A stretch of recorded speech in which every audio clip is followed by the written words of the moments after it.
Keep your vibrations high and watch how your blessings.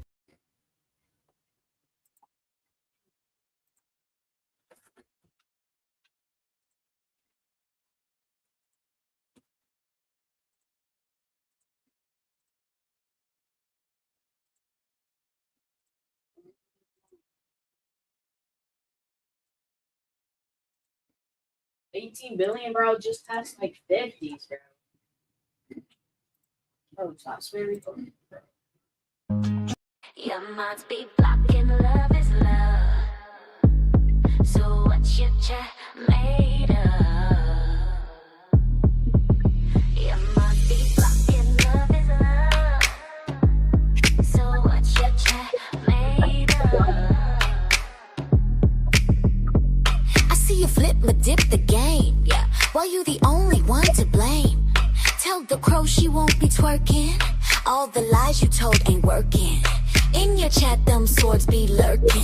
Ready to chop, chop, chop your Birkin. We can see you playing lambs, but you built your shit on scams. Playing victim to make it rain. Now you swim in the sea of pain.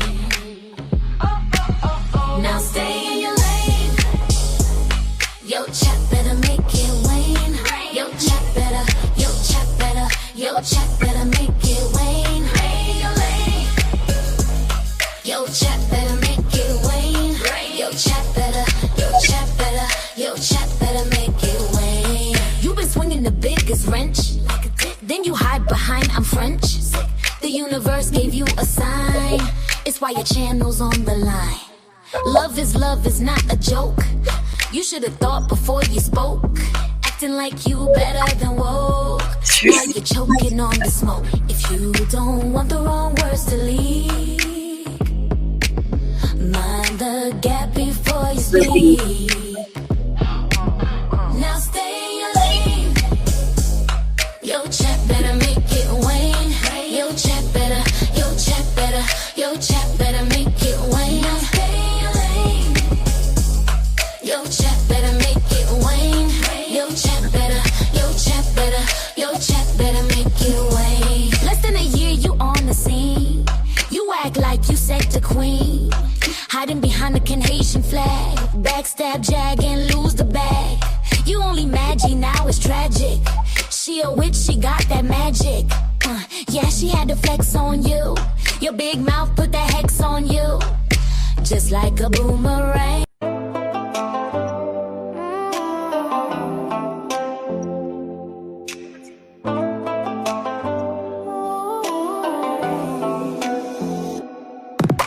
If heaven is in your mind, you must be heaven sent. If heaven is a bind, you must be heaven sent. 'Cause I'm for you, and you're for me too. Yes, I need you, and you need me too. You must be heaven sent. Thought I was living life, then I met you. Feelings cut like a knife, could not forget you. Everything that I thought I knew was wrong. Who'd have known I missed out on love for so long. In that moment, it was crystal clear. If heaven is in your mind, you must be heaven sent. If heaven is a bind, you must be heaven sent.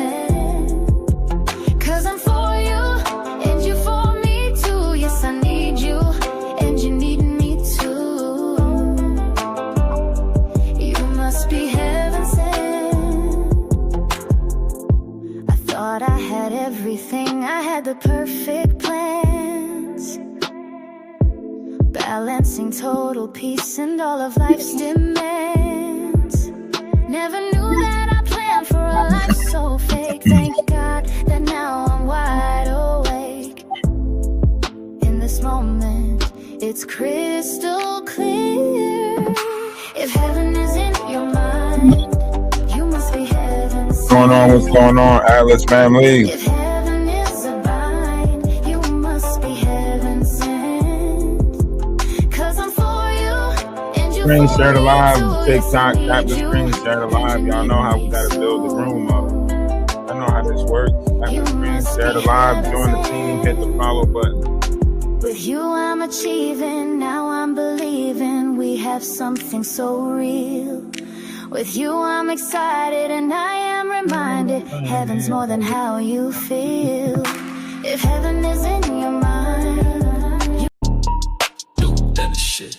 Duke, then the shit. Duke, then the shit. Duke, then the shit. No benefit. Fucking with a real one, yeah, you should quit. If a nigga run his mouth, I'm on my Duke, then the shit. Run up in the nigga house, I'm on my Duke, then the shit. Better choose a different route, I'm on my Duke, then the shit. Duke, then the shit. If a nigga run his mouth, I'm on my Duke, then the shit. Run up in the nigga house, I'm on my Duke, then the shit. Better choose a different route, I'm on my Duke, then the shit. Duke, then the shit.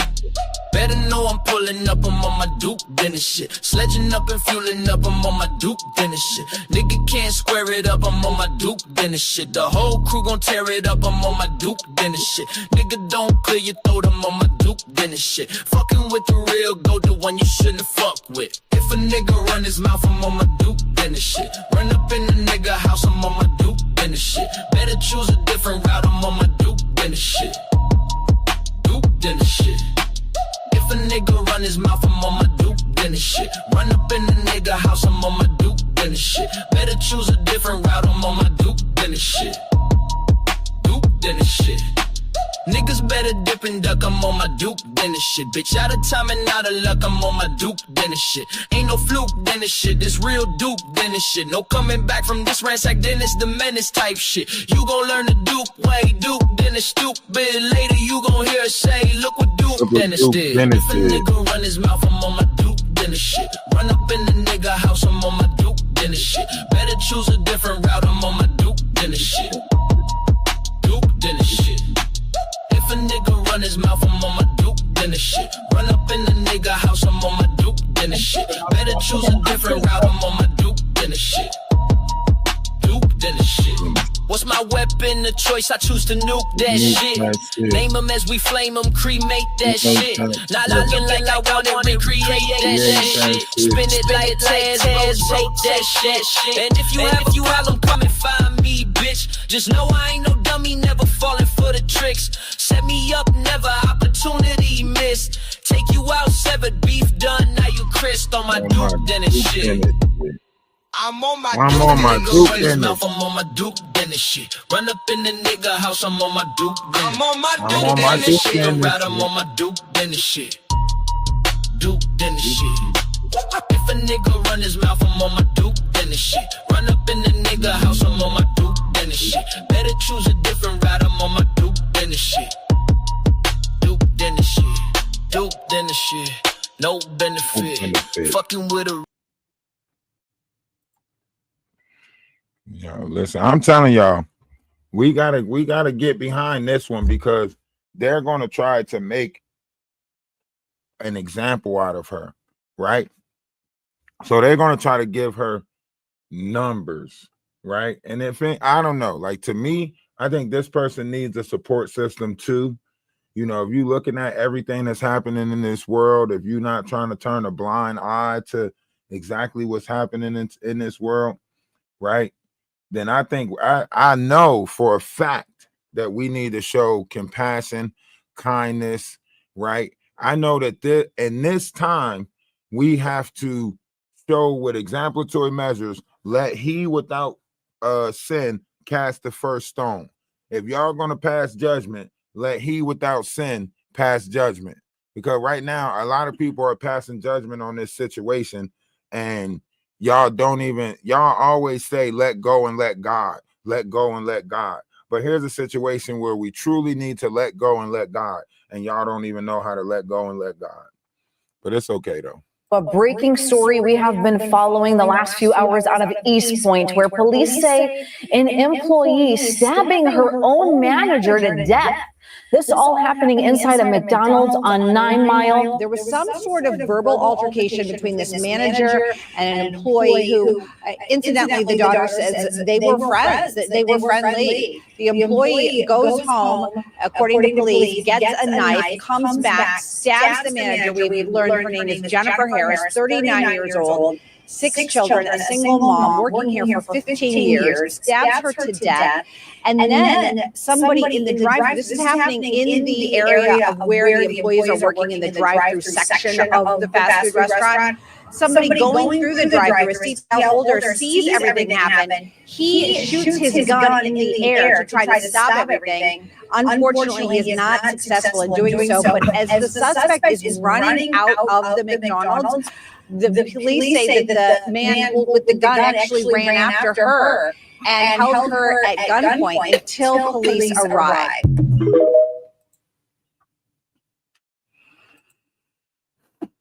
As this story unfolds, we're going to get more and more details regarding like how this person was treated at this workplace, right?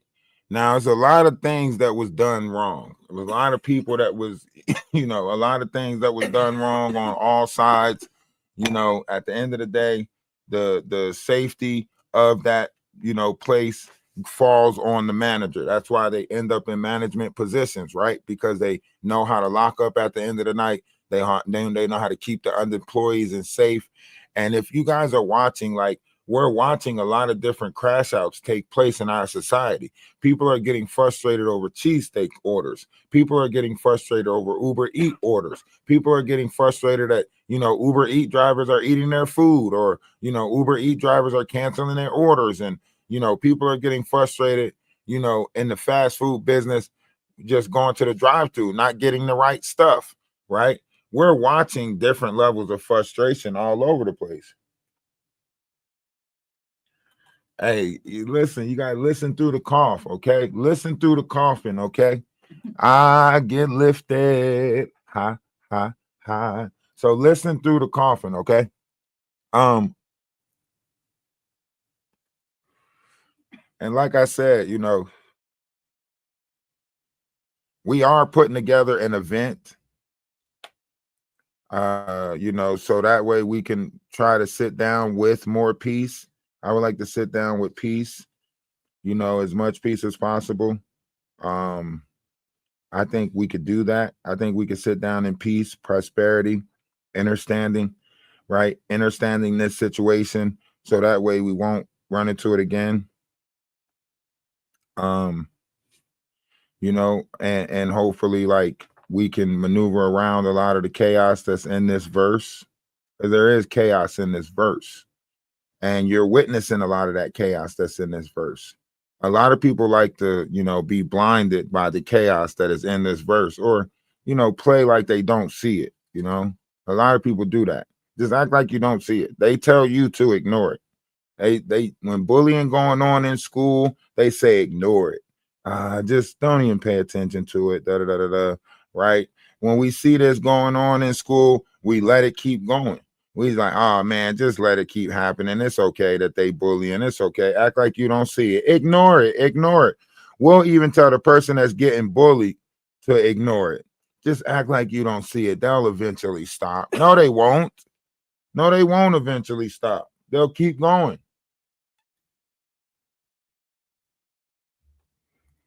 So yeah, I think we need to do a better job with each other. People. It's not funny, man. That shit gonna have to stop. She's a bully. I'm telling you. She's a bully. Big fact. She brings a lot of negative energy in there. She always panic when it's a lot going on, and then she try to manipulate that and make it seem like we ain't doing something right, but we are working really hard and doing great. It's just the fact that she panicked, and I caught her a few times making a mistake, and she tried to hurry up and play it off. You see that? You see that? How many managers don't like getting pointed out when they make a mistake? How many managers don't like it point out? Listen, she said, I caught her a couple of times and she tried to play it off. I caught her making mistakes a couple of times and she tried to play it off. That means she was calling her out on her mistakes. That means she was pointing out this manager's mistakes. Y'all know managers don't like that. especially the sneaky managers, especially the managers that letting people sneak food out at the end of the night, especially the managers that's taking food home at the end of the night, the managers that's putting extra shit on the order forms, right? Those managers don't never want somebody around that's observant. They don't want nobody around that's paying attention, right? Some managers are putting fake people on a clock so they can get an extra check, right? Some managers are in these companies doing dirty shit and they can't stand somebody around that's calling them on the shit that they doing because that person's going to call them out on their bullshit. So how many nights did this manager, fuck up the count so she can get some extra money to go home and use, right? How many weekends did this manager fuck up the weekend count knowing that the money don't have to get put in the safe till Monday, right? I know the games that managers play because I used to be a manager. So I used to look at all types of shit like, damn, they, you know what I'm saying? This is why they stopped letting a lot of management deal with money, especially in the fast food business. Now everything goes through a machine. Now at the end of the night, you don't count the money. Now, because McDonald's and fast food restaurants had so many problems with managers miscounting the money, now you got to count the bills. Oh, it's 25 20s. It's 35 ones. They got a whole different sheet out now for counting. Now you don't have to add the money up at the end of the night. Now you got to put how many 20s it was, how many 10s it was, how many quarters it was, how many pennies it was. So I know how fast food management go. Management in a lot of fast food restaurants, especially urban areas, they always looking to get over on some shit. They be transferring orders from other places, holding on to stuff from other places, and they be sneaking a lot of food out the back door. Let's talk about it.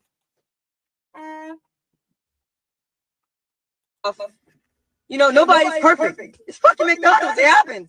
You know what I mean? Like, sometimes, somebody might get confused. So fuck, it gets busy, yeah. But she needs to stop playing like she only make mistakes. I be catching her. So her all that animosity and shit, and she keep putting in the air and stuff, then trying to tell me, I'm always snapping people. No, that's false. No, I don't snap at people. I don't go in there doing that. I tell her, no, I make peace. That's what I'm doing. I've been creating peace. So all that negative energy that she's bringing in there and trying to manipulate it, no, that's going to stop. All that negative shit she's saying about, her personal life, all of that. No, she's bringing all that in there and then playing games and she's going to take her belt off and beat somebody. Y'all act like my kids in here. No, we ain't your kids. Respect us. Stop talking to us like that. That shit is crazy. I'm telling you. But to get sent home 2 days in a row, man, and I came in on my off day to make up my time, and she still sends me home early, it's not funny. Somebody might have to do something about that. It's not funny. It's not fair. It isn't funny at all. So, she can keep being the bully if she wants to, but that shit is going to catch up to her. Because it ain't funny at all. It ain't. Early yesterday. Now, and that's why I say, like, I see somebody whose life kept on throwing them, I see somebody whose life just kept on hitting them with all different types of stuff. Like, life wouldn't stop hitting them, like, Down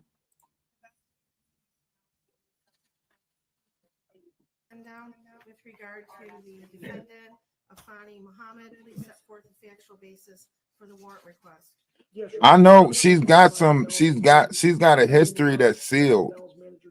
She's got records that's sealed. I don't know if it's her juvenile records or whatever, but she's got records that's sealed because she came in as a McCoy, Afeni McCoy, and then she changed her name to Afeni Muhammad. But she's got records that's sealed. I can't look at them, but she's definitely a troubled youth. Someone who was and during her teenage years, she might have spent some years in some programs or something like that, because like her method of how she went about calming down, even in this, recognizing videos, right, where she's like I was, wrongfully, when she's talking about this stuff, you can tell this is somebody who went through therapeutic classes. This is somebody who had like counseling before, because this is her way of, how they say, like, keep a journal, write stuff down so you can go back and reflect and see where you went wrong and so on and so forth. And in some way, in some sense, she was using the internet as her reflector point, right? Because if you go back and look at the video, she even stated, when I go back to look at this situation, talking about the situation with Wayne Fisher, right? Let's just play what I'm gonna just play what she wrote, right? I'm not gonna play the video because that's the one with all the screaming and stuff in it. I'm pretty sure everybody done seen that a multitude of times already. But this is what she wrote. She said, I wanted to go back and analyze this when I was in a different state of mind. So it's telling you that all of these video recordings that she's doing, right, is her way of going back and seeing where she fucked up at, where she could have done better at, where she could have improved at, right? She's acknowledging it. And even though I snapped, all I can do was say, leave me alone, right? Because she's saying, like, I know that I went off, but I couldn't deal with it at that moment. And all I could say was just leave me alone, right? It's not saying that she wasn't going to deal with it. She didn't want to deal with it, right? So I want you guys to understand exactly, who it is that we are dealing with, because we have to have some sort of level where we understand each other a lot better than the understanding that's going on in this world right now. You know what I mean? Because why would you plead guilty to man one? Man one is subject to get you the death penalty. So you can't plead guilty to maybe she can get it dropped to, manslaughter or something like that. But if she plead guilty to premeditated, ain't no telling what they're going to give her. So you can't plead guilty to premeditated. You're not saying she's not guilty of something. It's just not the premeditated what they're trying to hit her, which is murder one.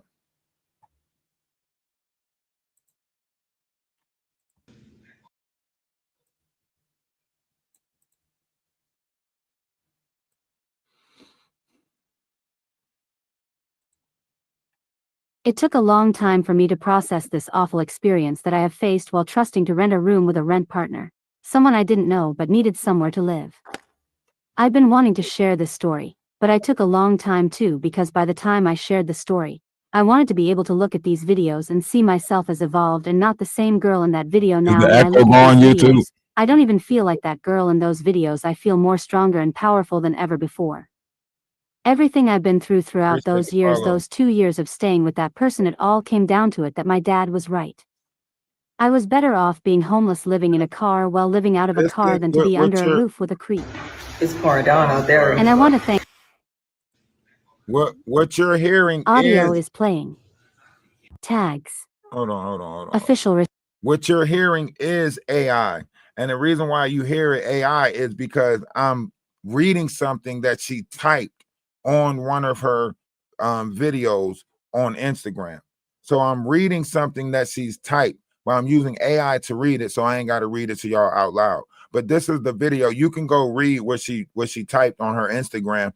The video is the black and white video where she's screaming about Wayne, and she's showing the text messages where Wayne touched a minor at work and was, using her and so on and so forth. So that's the video that I'm scanning the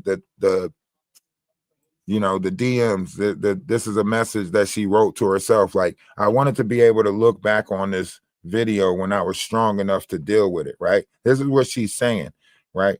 I wanted to be able to analyze this when I was in a stronger position in life. And that strength came on June 19th. Think about that. She's saying the strength came on June 19th, right? The day that all black people are supposed to be celebrating, right? That's when she say on that day, that's when she found the strength, right? And this is why I say this is a lot deeper because this shows that we don't really listen to any cries that's taking place in our community, because we too busy analyzing other people's community. We too busy judging everybody else's community. We too busy saying the white man, the white man, the white man, this, that, and the third, right? It took a long time for me to process this awful experience that I have faced while trusting to rent a room with a rent partner, someone I didn't know but needed somewhere to live. I've been wanting to share this story, but I took a long time too, because by the time I shared the story, I wanted to be able to look at these videos and see myself as evolved and not the same girl in that video. Now when I look at these videos, I don't even feel like that girl in those videos. I feel more stronger and powerful than ever before. Everything I've been through throughout those years, those 2 years of staying with that person, it all came down to it that my dad was right. I was better off being homeless, living in a car while living out of a car, than to be under a roof with a creep. And I want to thank everyone who helped me get through the struggle of the mental abuse I was facing, all the harassment I was facing. I want to thank everyone for helping me get through it, and I definitely want to thank Marshall B. Mathers for helping me get through it too. When I say I felt so embarrassed and vulnerable, I waited because I knew one day when I had that perfect moment I would know, and today on Juneteenth is the perfect moment. So thank you everyone for supporting me and helping me get through this. It wasn't easy, but now I never felt more alive.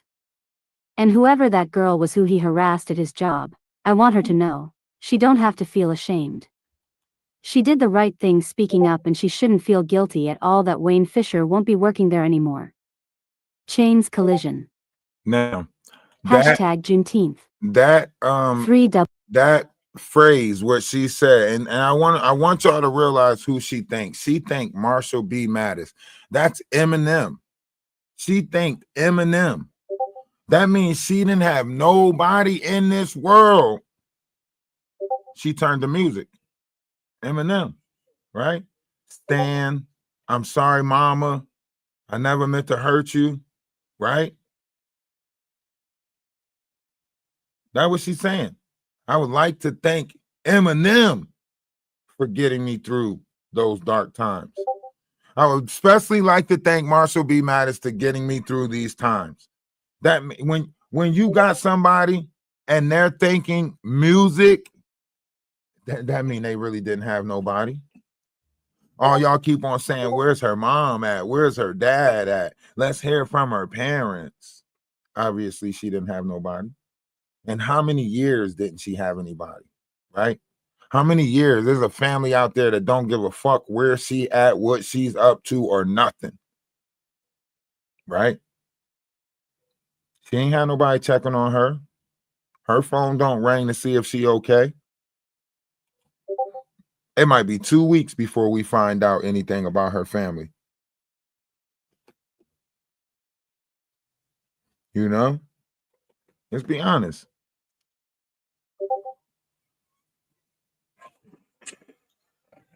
Beverly, what's going on with you? I tried to join you live this morning, but it wasn't coming through. I seen it was messing up real bad. Story go on. My heart just go out to this child, because I see a child that's struggling, trying to find herself. And what I notice, our youth is waking up, and they waking up fearless. Either they using their fear to embrace their spirituality and trying to tap back into their DNA and knowing who they are, or they waking up being fearless with no cut. They ready to pop off real fast, So our youth, I'm all for the youth. I'm not for the defiantness that the youth is carrying and trying to be YNs. I don't like that part. But being that they under a spiritual attack, I'm trying to understand where they coming from. That's all it is. That's all I think they're asking us to do is understand. And that's all they need. And this baby, she didn't have nobody. And like I said, I don't want to be biased. I said my deepest condolences to the woman that lost her life, and to her children.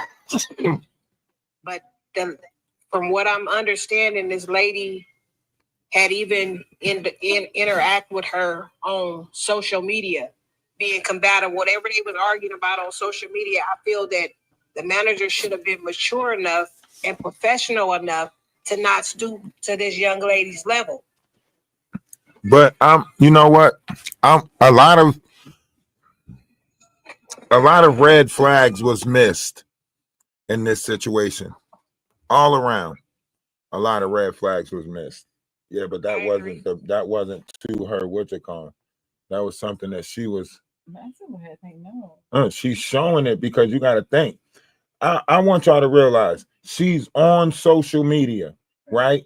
Do you know how many creeps probably jumped in her DMs already, right? Do you know how many creeps probably followed her around, probably said, I seen you sitting at the McDonald's, I seen you here, right? She didn't have anybody in this world. She's a small statured woman, right?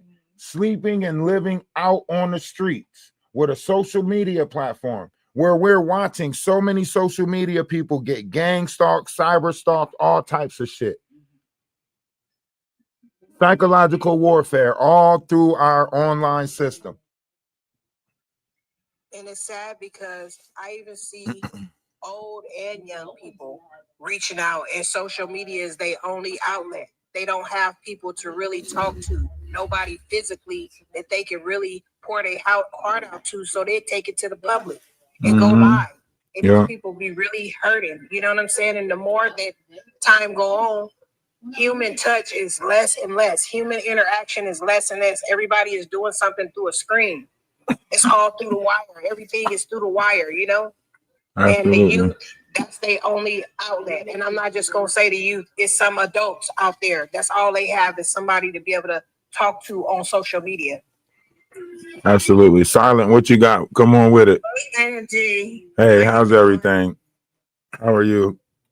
We know she just didn't burn every bridge she crossed.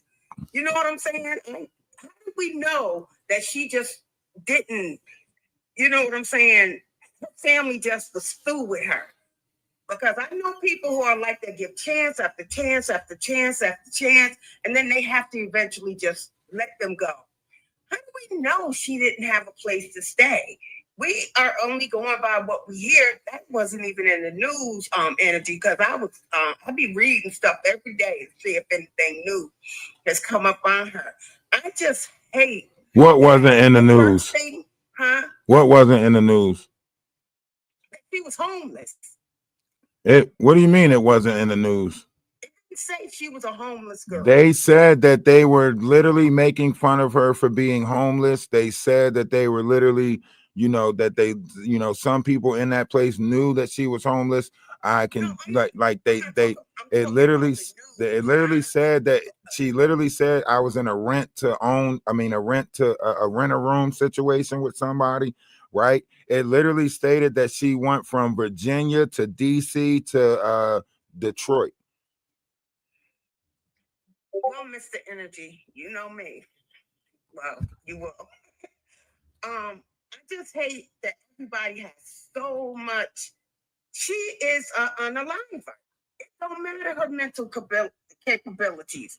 Like I told you yesterday, if I didn't take my medication, I probably could get kind of not myself either. But I choose to take my medication. It's no way people did not know or even care. They really didn't care because she probably burnt every bridge she came across. She probably was nasty to people. For you to just do what you just did to someone because you don't have nobody to hug, you don't have nobody to talk to, you don't have this, that, and the other. They call hospitals. You can go. I don't know what state y'all live in, but the state I live in, if you feeling like you need some help, you go right to the hospital, and they will take care of you. Sister Silent, it's easy for you to say that, Queen, and I get it because I thought about it from that perspective as well. Like, what if she burned her bridges? What if she was out there just being innocent and just no constructive criticism? Maybe she didn't want to be redirected. However, I'm just looking and I'm seeing that nobody has came to speak on this young lady's behalf. Nobody, I haven't seen not a one advocate from her family or from, anybody that even know this lady personally outside of the people worked at McDonald's. I haven't seen anyone speak. So I'm not I'm not discrediting what you're saying because I thought about that same thing. What if she burned all her bridges and we don't have all the details? It's a possibility. You know, all is in the air at this particular time. But the only thing that I can advocate for, because I'm advocating for the fact that this baby had mental health issues. I see it. I'm looking in her eyes. I'm listening to what she's saying, and she was being bullied. And it don't justify her. She shouldn't have never done that. How do I know that she was being bullied? Right, because let me tell you, right? Like I was telling him yesterday, these kids nowadays in McDonald's, and I don't go to McDonald's often, only with my grandchild. They don't want to take your order. They don't want to work. They don't want to do nothing. So I can imagine that manager having to. It was proof that the manager had interacted with this young lady on social media. It was. Oh, I didn't see that part. Yeah. Now, where did that come? I was like, I'm gonna be honest. I'm gonna be completely honest with you, Queen. I didn't see it for myself, but I heard someone stating this on somebody's live that I had joined, that the lady had interacted with this young lady on her social media, and by her being a mature woman, an older woman, she stooped to this child's level. You know what I'm saying? She went about it a different way instead of trying to be combative with her, and she seen that things went right.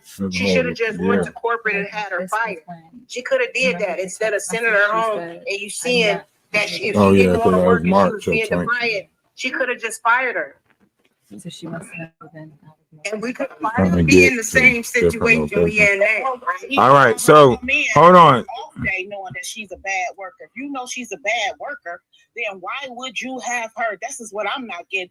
Let that woman stay at home. If she's not doing what she's supposed to do, how you gonna send her home on her day of she's supposed to working for goofing off at work? But then what I come in. Hold on. Can I speak, please? Then have her come in on her off day, knowing she's a goof off, and then send her home again. If you know she's a goof off and she's off, let her be off and let her stay home. Also, I want to say this. In the Black community, and I'm going to head on out of here after I say this. When Austin, the Carmelo and Austin thing jumped off, everybody believed that Carmelo was being bullied. Nobody investigated right before any information came. The whole entire Black community jumped on the bandwagon saying, oh, he was bullying him. Oh, well, he effed around and found out. Stop bullying. But now that it's a sister issue, oh, she wasn't being bullied. Oh, she didn't have to unalive her. The hypocrisy and the hypocritical stuff in this country has gone wild. And I'm going to leave y'all at that. Peace, y'all. Have a good evening. Peace. Appreciate you for your insight. Honestly, you a manager at McDonald's. Do you see how crazy that place is? Especially a man was on your live yesterday saying he don't live far from that McDonald's, and he said it's crazy in there. So what is she supposed to do? You know what I'm saying? I mean, I think that's it. I think that's an excuse. I think that's an excuse. I think that's an excuse. I think that's an excuse that we make to keep on treating each other fucked up. Well, we do it. Because I want to say this. I want to say this, right? I want to say this, right? If just because I'm in Rome doesn't mean I have to do as the Romans, right? So to think that, to make it normal to say, you see how chaotic these places are, right? That means you're justifying the manager's actions, saying that she needed to be cruel, right? That's like saying you're justifying Master's whip, right? That's like saying you gotta whoop them, tear them down a peg or two. Don't let them feel too highly of their self. Make sure that they know that they're beneath you, right? I just don't believe that. I just so tell me, so tell me. May my heart be tender for her. I know, and that's the thing. In the Black community, due to the circumstances of the event, we are willing to push everything that this manager did under the carpet because of the circumstances of the situation. I'm gonna say something, Mr. Andy, and then I'm gonna go because I wasn't gonna bring this up, but I'm gonna say this. My son was on the live 21 years ago, and I have forgiven the person who unalived him. So He's still in jail, but forgiveness in my heart. But what she did, no, I just can't. You know what I'm saying? You see what you just said? You see what you just said? You see what you just said? You see what you just said? You said contradicting things, right? You said, hold on, listen. You said, I got forgiveness in my heart, right? You said the person who unalived my son, I forgave that person, right? Hold on. And here you are in a situation that you have no strings to or anything, right? You don't know the people that's involved in this situation, and yet you can't find forgiveness. Wow. Wow. Wow. That means you've been all that means you always been looking for a place to put that. No, that's not true. Okay. That's not true. What I'm saying is it could have been something else done. You know, y'all said she called her in on her day off. Hey, you know, she didn't call on her day off to say, do you need me? Okay? We don't know none of that. We just So there is a lot of stuff that we do know. But if you're refusing to look at it or refusing to hear it, then that's you. This is 3 times. She did a video where she said, you know, she sent me home 2 times, right? She said, I even went in on my day off to try to make up the hours of what she sent me home for, right? So she's telling you that the same manager sent her home 3 separate times in the same week, right? That's all on the same paycheck. That's affecting the same paycheck, right? But we keep on refusing to look at the facts. The facts is she's alive and the other woman with 6 kids isn't. And that's all you can see. That's all I see right now. Okay. You know, I'm sorry, Mr. Energy. You have a great day, and I'll be listening in the wings of the place. You have a great day too. I appreciate you for coming on. Okay. Hello. Hello. How are you? Yeah, I'm good. Hold on. Y'all can't hear me on YouTube, or y'all can't hear me? Where y'all can't hear me at? Y'all can't hear me over here on YouTube? Because it look like my mic and stuff is moving. It looks like looks like y'all should be hearing me.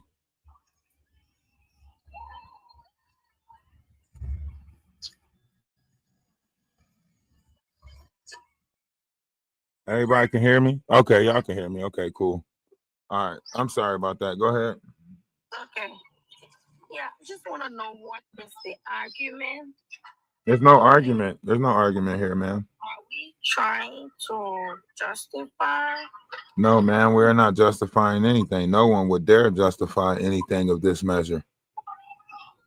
So I just heard you saying that the lady sent her home 3 times. No, that's called analyzing the situation. That's not justifying anything. But I get what you're saying, though. It was going to affect her paycheck. No, I was just saying that, you know, if you get sent home 3 times in the same week, you might have some questions. That's all. Yeah, but don't you think she did something to be sent home? You know, hold on. 9 times out of 10. and I'm, you know, once again, if you're going to bring up this conversation, then you have to be ready and prepared for the answer, right? When you're in a workplace as a manager, when you see somebody that is not doing the things that they're supposed to do, you have proper protocol. You have steps that you have to follow. 1, you give a verbal warning, right? This is a verbal warning to say whatever it is that your discrepancy is, right? 2, you give a written warning, right? And if this person is not doing their job or performing how you want them to perform, you have the right to fire them. In a lot of states, you have it's a no clause state, pretty much meaning I don't have to give you a reason why I'm letting you go. I can just let you go, right? So if this person was not doing their job, if this person was not performing adequately and was not going to be a good fit, whatever you want to say the manager thought, right? Then that manager should have let that person go, right? That manager should have, you know, sent that person home, put the proper paperwork in, and let that person go, right? So if you are sitting here saying, like, don't you think that person did something in order to get sent home. Usually when someone do something at the workplace to get sent home, you have to put in a incident report to show a paper trail of why you sent that person home. Yes, really, according to paperwork for HR purposes and everything else. So that way it won't be a tit for tat thing. So that way somebody can't say, well, she sent me home last week, so now I'm gonna come in and do this, right? In every workplace, they tell you about this. In every place, they tell you to keep a paper trail of everything. In fact, a lot of jobs, at the end of the day, you got a paper and you got to put what took place on your shift. So that way the next shift can know what took place on that shift. Understand that part you're talking about, you documenting what happened on your shift, but people can be sent home sometimes for investigation. Maybe they might send you home for a week or so, but you don't have to go home with a paperwork or incident report. Or incident report is when something happened at the job. Maybe you got hurt or somebody got hurt or no, I'm talking about a grievance. And an incident report is not just for if somebody get hurt, right? I was a manager before, and I'm telling you facts, right? You know what I'm saying? They give you classes on this stuff, right? You have a grievance process where other people can put in a grievance if they have a grievance with other employees, right? And you have a incident report. It doesn't matter what the incident is. If the fry machine go down, that's an incident. If anything happened, if you got to put maintenance in, so on and so forth, if you got to wait for somebody to come in to do the freezer, it's an incident report, right? You have to put in an incident report for a lot of things that happen because it has to have a paper trail. You can't just send people home, right? Because this says that you can practice discrimination or single people out, so on and so forth. That's why the paper trail is there. That's why the process is there. That's why HR is there. That's why you have the 3-step process, which is verbal, written, disciplinary. That's why you have that put in place, ma'am. it still don't justify her taking someone's life. Like we said, we never justify any of that. So what's your next point?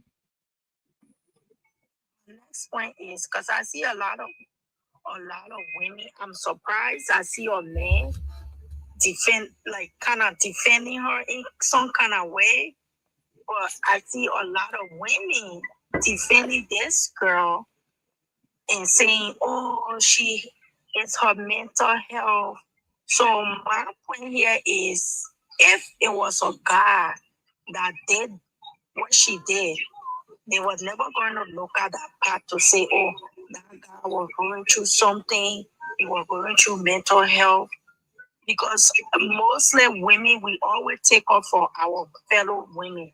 Women don't like to take accountability. They don't like to be correct. Like, so long as a woman, every woman want to kind of support. So that's my kind of thing. That's why I'm not understanding why she getting a lot of women supporting her. Is it because she's a woman that did the act? That was really my point. But when I heard you talking, and I was like, I'm shocked. I'm seeing a guy kind of talking, kind of seeing her point of view. Yeah.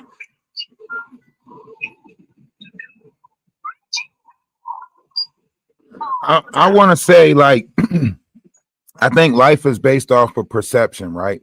You're perceiving that these women are doing this because of this factor or that factor. I think everybody has their own different standpoint on this, right? And if you're looking at our youth and how our youth thinks, there's a lot of young people who think like this young lady right here. And not only did we open up the door for them to have this equal mindset, we opened up the door for them to be whatever it is they want to be, furries, and we gave them rights as young people, right? And a lot of times we have to be cautious as the older people of what type of personas we have in this world. And it is us, the older generation, who are stuck in our ways and can't accept their new way of life. And we're shunning them for their new way of life. You guys can't make this up, that when you see somebody that's different, dressed different. I'm not justifying, like I said, for her behavior. But one thing I was thinking about is when she was saying that the lady said that she had to go off on her kids and pull the pew out and broke the door, right? And she was like, what is wrong with her? You know, why would she do that to her kids? This woman is crazy. In her mind, she probably thought that she was doing herself a favor and them kids a favor, even though they lost their mom. But you don't know what her psyche was telling her. You know what I'm saying? Nobody knows what was telling her. Then I thought about it on the flip side. But how do you know that is a fact? No, I'm not saying that. I have to be making up a story. The reason why we can say that is because she said it out her own mouth sitting in the car. She was like, so what is she? Do she think she's threatening me by saying that? Do she think that she's big dog by saying that she'll treat us like she treat her kids? She said that she'll take her belt off and whoop us like she do her kids. Like, it's not her first time though. you say what? I heard that this is not her first time doing this. You don't know the circumstances around the first situation. So actually you can hold on. I want you to think about this. The first situation had nothing to do with this, like nothing like this. No. So you mean to tell me if she was living in a house or in a rent, because this happened in Virginia, right? If she was in a situation where she was drinking with somebody and that person tried to force themselves on them and she cut that person to get that. Hold on, stop. It did not happen. It happened. You can't say where it happened because you don't have the paperwork for it now, do you? No, they did not. The judge did not say that it happened at Taco Bell or anything like that. I could play it for you right now. You're lying. I could play it for you right now. I could play what her lawyer said, and I could play what the prosecutor said. You're lying. Hello, how are you? Hi. You're talking about the lady at McDonald's. I remember back in the 80s when I used to work at McDonald's in the Bronx. There was a girl there. I hope nobody can identify her. She used to shake, all right? So they called her Shakes. So anyway, I remember the manager and the store manager and the supervisor used to be so unkind to her. And she called corporate and they decided to bring all of them in for a meeting. In the end, they transferred, I'm going to call her Shakes just for the identity, but now she had to take like 2 different buses to get to the other McDonald's, all right? So, and I have been in jobs where the supervisors, the managers, they can be bullies. Our co-workers, they can be bullies. And this is what I'm hearing that was happening to this lady. And I can tell you from bitter experience, HR is not your friend. Okay? Because I complained to HR and it was kicked back. So now that I became a manager myself, I try to look out for these things. And just recently, just like in the month of June, one girl came to me and said she was being bullied by the managers. And when I looked into it, it was true. And I went to my superior and, told them about it, that this girl was being bullied. And nothing was done. Nothing was done. And I was accused of siding with the girl and this young miss. She's a grown woman. I was accused of siding with her because we're all from the same place, which it's not true. But I was trying to tell HR, be careful because this girl could go and sue the place, could put the place in jeopardy just because you're all trying to bully her and get her to leave. You understand what I'm saying? So EEOC they can't help you unless it's something that's protected, like if it's a race card, real race, or if you're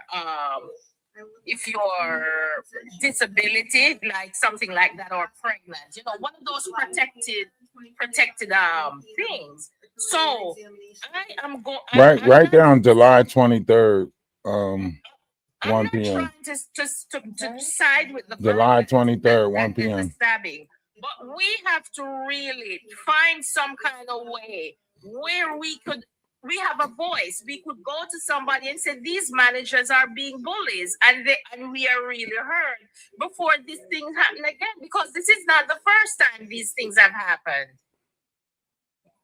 Okay, I wanted to say something. Mental illness is real. That's real. Okay, now, I mean, when you get a lot of people in power, they'll actually use that power against you. I mean, once you give somebody some power, they'll really show you just who they really are. True. That don't give nobody the right to think they can just talk to somebody any kind of way, treat them any kind of way. Because I can give you an example. I was a bus driver, and so I was a rookie bus driver. So, but when no bus drivers really stay at this place, they wouldn't stay there because the people were so mean and mean to them and treating them any kind of way because they were new. That they had a big old meeting and they had me to go in and ask them why, explain to the big dog why they couldn't keep no drivers. And so I said, "Do you want me to be honest?" He said, "Yeah." I said, "Well, first of all, y'all pay like some of these small end restaurants. You want to start somebody off with $16 an hour, and I mean, and then you got to deal with the public. You got to deal with that. So anyway, when I was explaining that, he was a guy in there that he was over the union. So he interrupted me. He said, "Yeah, but you guys got a bonus when you got hired. We never got a bonus." So I mean, he just kind of cut me off like that. From that point, that guy was after me every time he seen me drive a bus. He would have something negative to say to me. He would just, he just kept on just. All right, hold on, cause y'all drifting into some other shit now. Like I'm not even. All right. I'm just trying to make an example of how. What I'm trying to do is make an example of how people that's in power.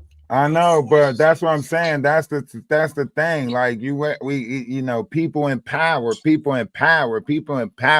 This is about people treating people fucked up, right? This is about people not treating people right?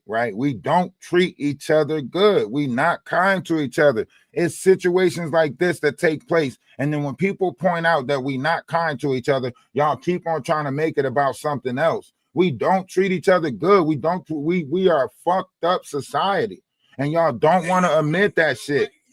Hold on. But listen, now I want to play this because you can't hear it that much. But I want to play this because this is the lawyer explaining to y'all who Feeney is, right? About the first poking situation. It's literally when she was in an abusive relationship with somebody and she and alcohol was involved, so on and so forth, right? Her lawyer is saying the details of a lot of stuff is going to come out, right? And the lawyer is also saying she's actually credited for saving a 6-year-old life because a 6-year-old had a rash and she convinced that 6-year-old to go to the hospital. Come to find out that 6-year-old has skin cancer. And now because she told that 6-year-old to go to the hospital, she got credited for saving that 6-year-old life, in which case that 6-year-old is doing great, by the way, so on and so forth, right? So this ain't a fucked up person. This ain't the person that y'all keep on trying to define her as just because she made a mistake, right? Our decisions do not define us, right? And that's all I keep on trying to point out, right? But y'all keep on trying to make this shit about corporate America or whatever the fuck y'all fight is, right? And the saddest thing is y'all don't want to look at the underlying picture or the bigger picture. It's not corporate America that's making us treat each other fucked up, right? It's not corporate America that's making us, treat each other like we're animals and shit like that. That's something that you doing on your own. You're just justifying it with corporate America. True.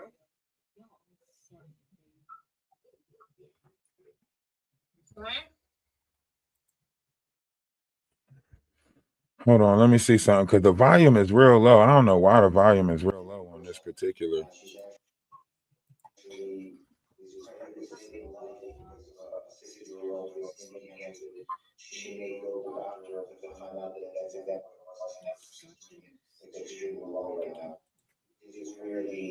Individual second step involves alcohol issue, abusive relationship. It was not only mental but physical.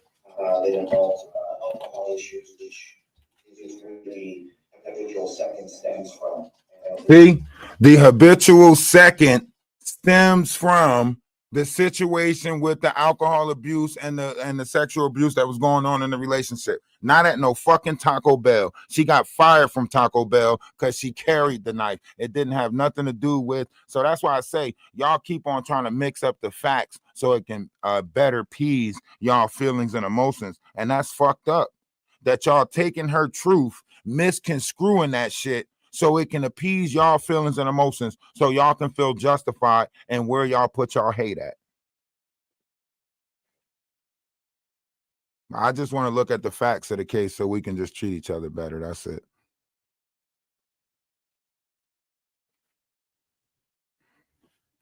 You know?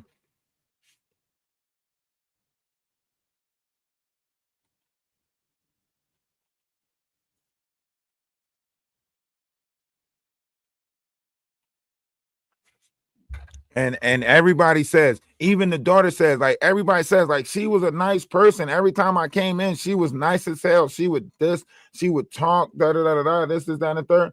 They all saying that she was, nice, So, at this particular moment, when you looking at a situation like this and you got somebody who, you know what I'm saying, I'm not justifying it because nobody can justify something of this magnitude, right? It's never justifiable. Right. But, when we're looking at this, hold on.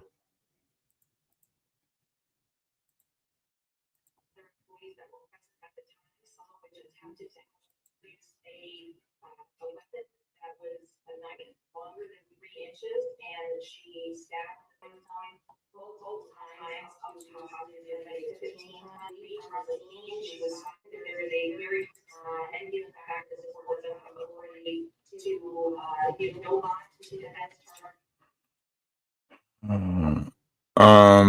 But the $25 million bond, what do you guys think about that? 25 million on the bond. I mean, I don't think she was making $1 million bond, but 25 million on the bond. That's how I tell. That's some exemplary shit right there. They trying to make sure that y'all can't get her out. They trying to make sure the internet can't get her out. Yeah, they see people doing these little fundraisers for them and for too many different people, so they just want to make sure people don't get out so easily. But man, just relaying on your point, man, I totally agree with you. I don't think anybody should be blaming a corporation for somebody's actions. There's bullies everywhere, man. Shoot, that's why people are in leadership. People bully everybody, but the thing is that you can always work yourself up to leadership. I mean, that's the beautiful thing about America. If you want to work your way up to leadership, you can always leave the job. And that's one thing I think people have a fear of is that, man, if you don't like your job, leave it. There's tons of jobs out there. She was working at McDonald's. She could have went to anywhere. Taco Bell, Wendy's, Subway. She wanted a quick transition. But it just seemed like that she was so, I guess she didn't have anyone to talk to. And she had no one to advise her, like, hey, there's another avenue you can take. If you don't like your boss so much, then quit. I mean, I know that's what people usually say. Hey, if you don't like your boss, quit. Quit. But I guess someone told her that, hey, go take care of this yourself. Or, they talking bad about you, so you go handle that yourself. I don't know if people did that. Like, you can't really say. That would be a speculation. I would say, somebody gassed it up. A couple people might have played different roles in this, and they're just, backing out like they didn't, right? When the videos come out, because McDonald's have cameras in there, so you know, when the camera videos come out or whatever, because I'm sure her lawyer or she's going to tell her lawyer to, you know, get those videos from McDonald's, because that's going to all be a part of her defense, you know. If this is why I say the manager should have kept a paper trail, because paper trails are for situations just like this, right? So if this person was, if you are like, think about it like this. If I tell you one time verbally not to have your cell phone out, right? As a manager, once I see your cell phone out again, right, I am obligated to write you up for that. Right. It's basically just a written warning that told you that, hey, put that thing up. Right. Right. Everybody goes through that. And that's why you get the person to sign it to acknowledge that you gave them this written warning. Right. So that way, when you do start, you know, not putting them on the schedule, or when you do start sending them home or whatever, that way you have this document saying that they got the verbal warning and the written warning. I followed proper protocol before I started this disciplinary process. Right. So, and when you got a situation like this, right, you're looking at, you know, discrimination, singling her out. Right. If the manager, if they do have a video of the manager walking around making racial slurs regarding her religion or last name or whatever, right? The fact that she might be foreign or whatever the case may be, right? That is a discrimination, right? And with all of this ISIS fight going on and everything like that, do you get what I'm saying? So it's a lot. So right now, what we're looking at is, and I don't want no evidence to be against this manager, but there's a lot of details that has not came out yet. You know what I mean? True. You're right about that, man. Like I said, man, mental illness is real. I think we all sometimes go through things, and maybe sometimes people are too afraid to say, hey, I need some help. But I think she was actually crying out for help. I mean, everybody on her TikTok, all the friends on the TikTok, seeing her videos and stuff before this stuff even happened. I don't think, did anybody ever come out and say, hey, girl, you all right? Hey, man, you all right? Hey, that don't sound good. You need to get out of that situation. I mean, because people use the internet for their entertainment, that's why I say, you know, the internet is undefeated, you know. Yeah, like the internet is undefeated. Like when you got a lot of situations like this, like you think the internet wants to, you think the internet was coercing her into a greater situation? Hell nah. The internet gonna push you into the crash out because they want to see it. They got their record button ready. They ready to press it, right? A lot of those people that's on her TikTok or on her Instagram, you know what they probably said? Damn, why she ain't record the whole thing? Yep. Chaos. That's what we used to see as chaos. Right. They normalize this shit. And now that it's normalized, we putting our rage into it. Cause look how many people like, she should burn in hell. Da da da da da. Like, what the fuck? I thought it was let he without sin cast the first stone. I thought that's how we were supposed to look at a lot of shit. So I'm gonna have compassion. I'm gonna continue to have compassion, continue to seek empathy with inside myself, you know what I mean, and practice that on the outside of myself. I'm not gonna look at this situation and look at it as a situation to put my, you know, someplace to put my hate, put my anger, put my frustration, we always looking for places to put our hate, anger, frustration. And even when somebody tell you like, there's a lot of knowledge that they keeping from us, you won't even look at the knowledge. You'll be like, who's keeping it from us? Like, yo, it's like you could tell somebody like, look, I got all this knowledge right here that they kept from us. They'll be like, what? You got all the knowledge that they kept from us? Yeah, it's right here. They'll be like, man, who kept that shit from us? Like, what the fuck? What does it matter if we got it back? If we got it right here, let's learn this shit. Let's get, nah, who kept that shit from us? What the fuck? Man. We always just looking for a place to put our anger, our rage, our, you know, frustration. We just looking for places to put it. Most definitely. Brother, man, I gotta get ready to roll. I gotta go take care of these kids, but man, just give you a follow.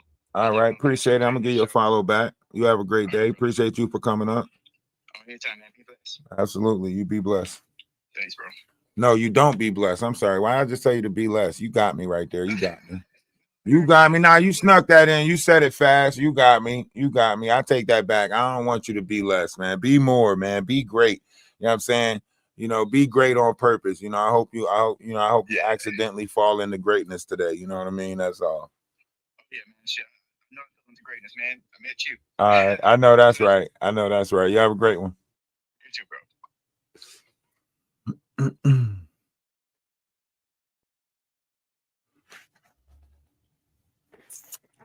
Oh, let me open this window. Let it roll up. Is it gonna rain again? Look like it might. Them rains, man. Them ladybugs be coming in on the rain. Consult with. I can't see your full name. What's going on with you? How's everything? Love is love. Namaste. I say salutations. So long. Hello, this is Professor BJ. Consult with because I'm a consultant also. But thank you so much for having me up, Mr. Energy. I wanted to come from an HR perspective, and again, before everyone rolls their eyes, I know HR is not well liked in a lot of companies, but I wanted to give some information that can be hopefully valuable to someone on this live. And again, thank you for the opportunity. This is a very sad and unfortunate situation. My condolences to the family, the children, the employees that witnessed this. That was a horrific situation. Yes. For everyone impacted. Very traumatizing. All companies, major companies have what's called EAP, Employee Assistance Program. It is unfortunate this young lady didn't know how or did not go get help. This service is a free benefit, totally confidential, especially McDonald's. It's a multi-million-dollar company. They offer this service. It's totally confidential. It's free. Managers don't know why you go. HR doesn't know why. If you're having any issues, I implore each of you, marital issues, addiction issues, mental health issues, if you're having depression, if you're having anxiety, whatever, children issue, elder care, child care, postpartum depression, this is where you can go, you can vent, you can rant, you can talk about anything and everything. These are trained professionals. A lot of employees don't know about it. In HR, what we do is we talk to managers. If you see an employee in crisis, again, not being bullying, not being intimidating, not getting in their business, but if you see there's a major change, if you see their, conversations, interactions, refer them to EAP, refer them to HR. In this case, what's interesting to me, I'm not sure, and it has not been disclosed. Of course, HR has to intercede and step up now, but was there any documentation on either side?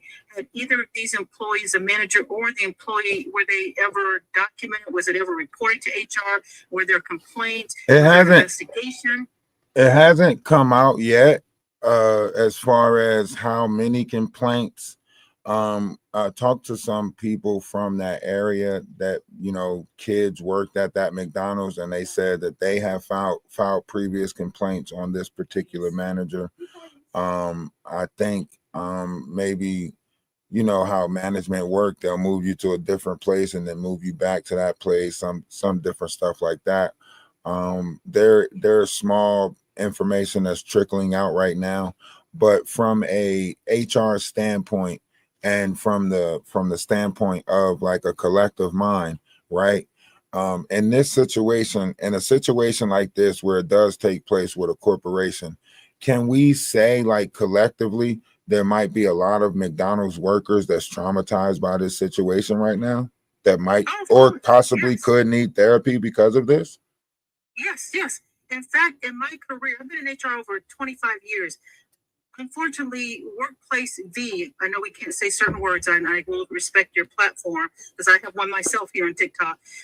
This happens every day, not to this degree. This is high profile. It's getting a lot of attention. It's everywhere. It's on all social media, all major networks. But this situation, DV spills into the workplace. WV happens in the workplace. What I have done in some of my roles at certain companies, we've actually brought the EAP grief counselors into the workplace because there have been situations where employees have been unalive or passed away for various reasons. And so that's very important that managers, anyone on this live that wants to be a manager is a manager. That's very important. Make those referrals. You just pass it off to the HR. I know HR does not protect the lower level. I knew that was going to come up. That comes up every time I mention the name. Let me just say this very quickly. I will always defend my profession because I have worked really hard and invested a lot of time. There's good and bad in every profession. There's good and bad in every company. There's good and bad in all employees, from managers to employees. HR's role is not to be anyone's friend. If they're a true professional, their goal in HR, the role is to be a third-party objective person, listen to both sides of the situation, not taking sides. And, that's why we have investigations. We do fact-finding. We talk to other employees in that workplace. We talk to people that may have witnessed an incident. We talk to the person that is the alleged perpetrator, the alleged victim. So we do all those things to come to a conclusion. Again, it may not be perfect. It may not be many times the outcome the employee wants. This is what I recommend very quickly. If you have a workplace issue, number one, go to HR. That's your first line of defense because you want to start the documentation process. That is very, very important. Go to HR whether you like them or not. Secondly, if you're not pleased with HR, file an EEOC complaint, Equal Employment Opportunity Commission. You can still work at a company and file an EEOC. A lot of people think you have to quit. Don't quit. You have leverage if you stay at the company. You have leverage. You have power. All right, my question. Takes a little. One more question before you go. Sure. Is HR allowed to open up an investigation on something of this magnitude? Like, could they open up their own investigation based off of something like this? Like, let's say, McDonald's did drop the ball. Let's say, certain variations of things was not followed as far as, in the chain of command. Let's say there is proof, evidence, or so on that this particular person has a history of grievances.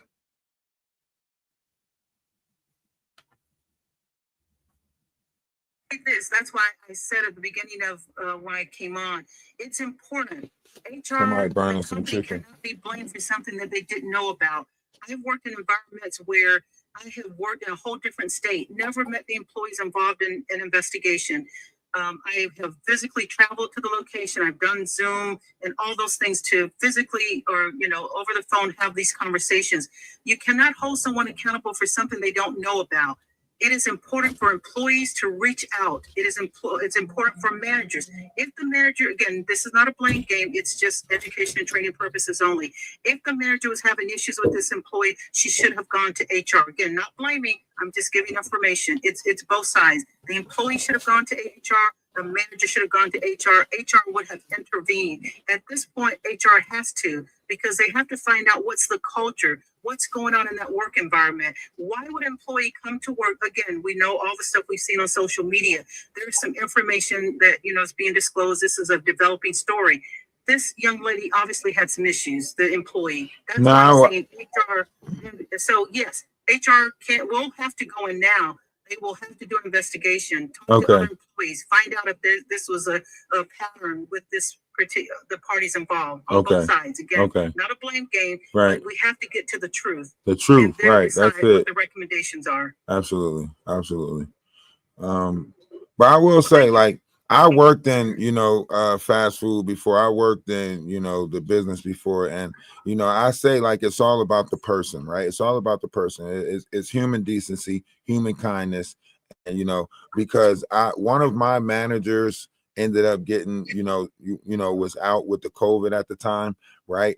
And the GM was like, we're going to have to do this and do that. And, we might have to let her go. And I was like, nah, don't let her go. Like, nah, I'll work my shift and her shift. Do not let her go, because I was like, nah, she got a kid at home. She need this job more than me. I said, I'll let you let me go before I let you let her go.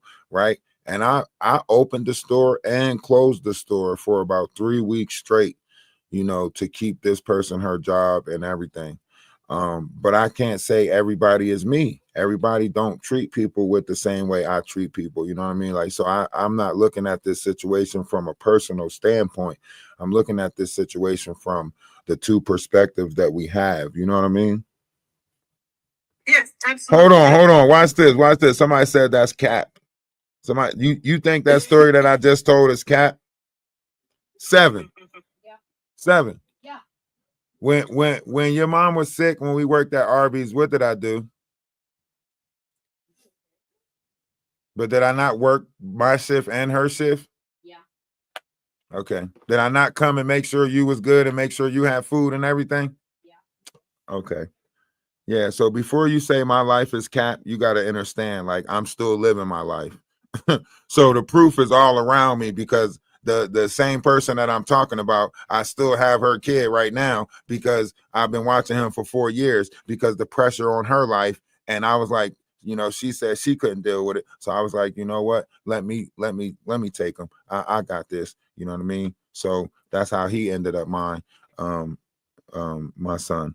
But I don't care, like, because that's just what the fuck it is. But y'all don't know what it's like to be a father to everybody. Y'all don't know what it's like to actually have empathy and care for other people.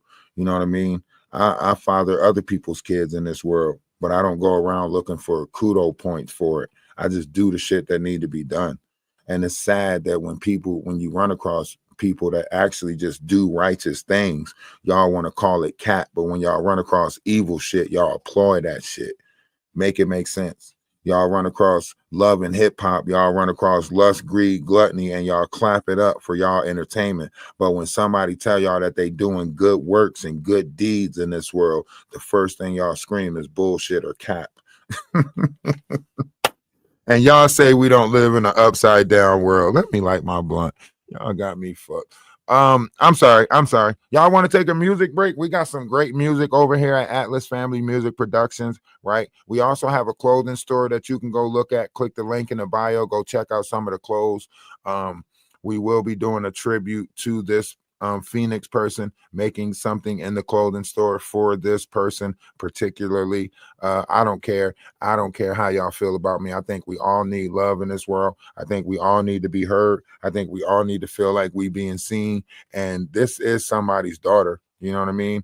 Whether she did something bad or not, whether she fucked up or not, I'm not here to judge her.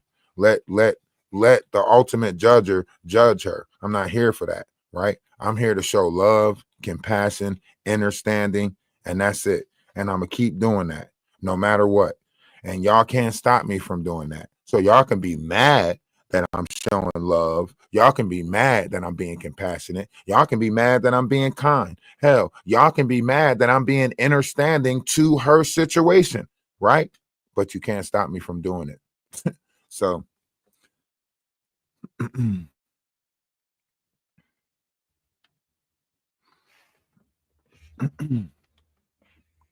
Hey, how's everything? I'm good. I'm a journalist, so I was on a few other lives with some of these people on the panel, and I had to confirm a couple of things yesterday because there was like so much misinformation on social media and narratives, and a lot of content creators have had their channels taken down because of misinformation. They've gotten warnings. I tell bloggers, especially people that use these platforms to make money and to feed their families, and make sure they say allegedly and things like that, because social media is taking their platforms down, and they are getting warnings and they are getting the ability to go live. 2 people lost their ability to go live recently, and it's unfortunate. We have to be careful with putting misinformation out there if it's not confirmed, and defamation. Like these things, there's affidavits out there. There were people posting things that just were completely false, like the McDonald's, or the mental status of the lady, or the woman was bullying, harassing. Like these things are alleged. There's no proof of these things. These is someone with children, 6 children. Okay, She cannot tell her side of the story. so here's the person who thing. has mental Okay, health stop. issues. Before you come up on this platform and spill out all of this stuff to try to make it seem like this platform is doing such magnetism, because that's how the I didn't say that. stop. I'm telling you how the algorithm works. I'm not saying how you're saying it, right? The algorithm don't know what you're saying. The algorithm just picks up on words, right? So you're spilling out a bunch of words that the algorithm picks up on to make it seem like something of that magnitude is going on, right? And you're also giving people an opportunity to spam my page in order to get the page taken, right? But luckily, hold on, stop. Like I said, I am literally I literally have an agency on TikTok, right? So I'm pretty sure I know how. Post is based here in Atlanta.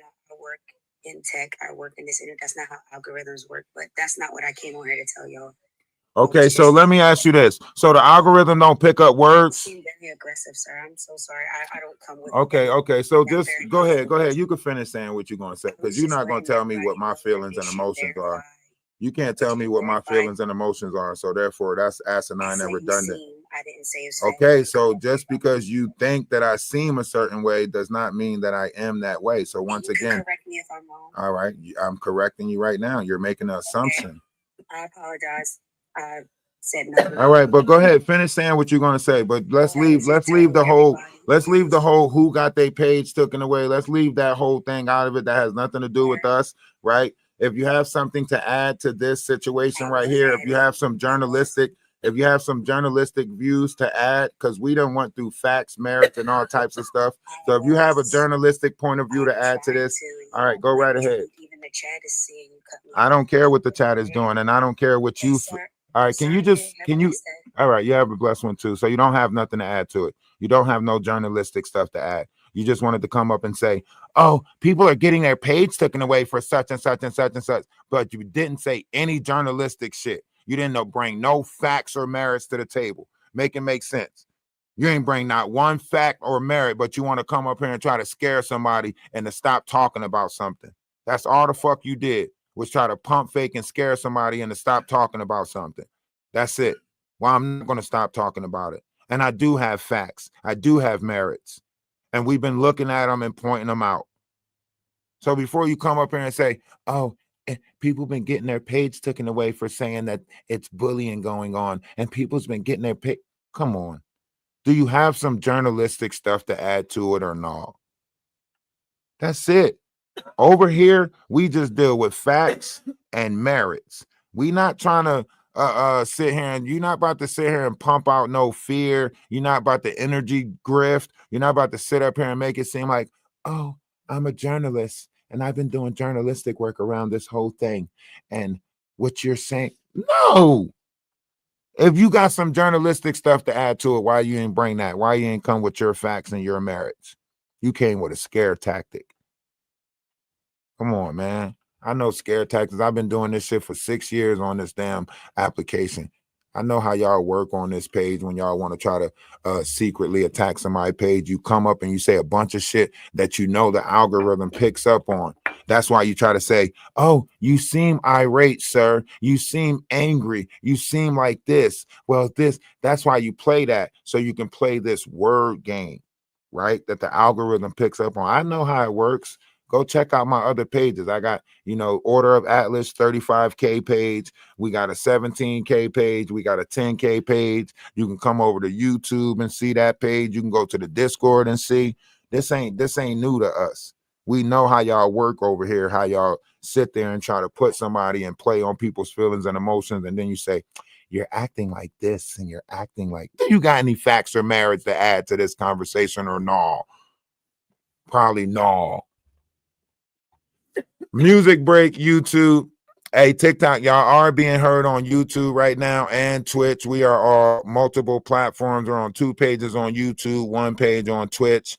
So, I appreciate y'all for being here. Let's try to get the likes up to 10K. Let's try to get some shares out there, right? And we're going to take a music break real quick. The Music Productions. If you would like to be a part of it, you can check out our music on Spotify. We will be holding music sessions soon, so that way we can get somebody who wants to put an album out. If you put music together, we'll put an album out there for you. All music is brought to you by Atlas Family Music. You don't remember all of that. Showing off like you're in a pageant, bragging on about your status. Little do they know there's a real dark method to your madness. All the hate you brew inside, tragic. From a monster to the victim, play the role so well, dramatic. Is that it? Get them lights up. Moving on. Now it's time for me to work. Wave my magic wand. You're no match for me with the power of my tongue. Let me show you like how 10 it's shares done. out there. I can Get 10 to people to share the terrorize live. you for fun. 10 people. Demon be gone. You're a narcissist. Can't hide it when it If you like the music, check it out on Spotify, iHeartRadio. We got 3 albums out. You're a narcissist. A reaction is your aim. I'll just give you nothing. Watch you lose at your own game. You're a narcissist. It's always your way. It's your lane. Doesn't matter what I try to say. We got a couple videos out on YouTube too. Try to bring me down, try to take me out, but you can't steal my shine. You always want to start a fight. No rules, never can you lose, no clue to why you always gotta be right. Tell me why you're so uptight. If it's all for show, gotta let shit flow, gotta let shit go. Can't dwell on it your whole life. Get back, I don't want your static. Nothing but a drama addict. Those repeated cycles. I have studied all your habits, but the way you stare at me, you savage. Try to pawn your pain on me. Return to sender with that package and trash it. Everybody get your roses out. Now it's time for me to get your roses out. Magic wand. No more dragging me through the dirt. Teach you right from wrong. Run you like a marathon. Once that truth turns to karma, you're done. Demon be gone. You're a narcissist. Can't hide it when it shows. Tied down by your traumas and now they won't let you go. You're a narcissist. A reaction is your aim. I'll just give it nothing. Watch you lose at your own game. You're a narcissist. It's always your way. It's your lane. Doesn't matter what I try to say. Divine. You want what's mine. Try to bring me down. Try to take me out, but you can't steal my shine. Try to take my soul, try to switch them roles. That destiny swapping, mocking, blocking shit. It's a no-go, all that ego doesn't fit. Only care for the glam, only care for the glitz. Way too grubby, but you wanna give gifts. Indian giver on a power trip, acting like you rich. All the money in the world wouldn't change your attitude. Love bomb if you want, won't change my point of view on you. As you laugh and you flaunt, take your exit too. You're no match for the highest with authority over you. True. Now back to the money. Say you built the hive, forcing me the honey. Don't wanna be exposed, so you're acting all chummy. No one is around, now you wanna act funny. Bummy, pick a personality, many burn bridges. Friendship fatality, you see it one way. I see duality like calories, burn away them dark principalities. You're a narcissist, can't hide it when it shows. Tied down by your traumas, and now they won't let you go. You're a narcissist, a reaction is your aim. I'll just give you nothing, watch you lose at your own game. You're a narcissist, it's always your way, it's your lane. Doesn't matter what I try to say, decline. You want what's mine. Try to bring me down, try to take me out, but you can't steal my shine. You're a narcissist.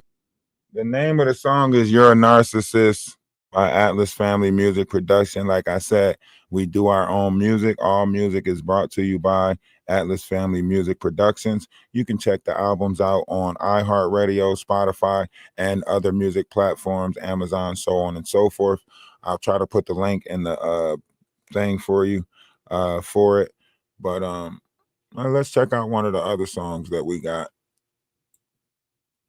How about this one? I like this one. I like this one. It's a great one right here. I'm not allowed to say, murmur you clipped him. I've got to say, great for sensual assault. I want to say, murmur. Oh yes, you clipped him, but I'm gagged and it ain't my fault. Can't talk, can't Hold on, no. Where the other one at?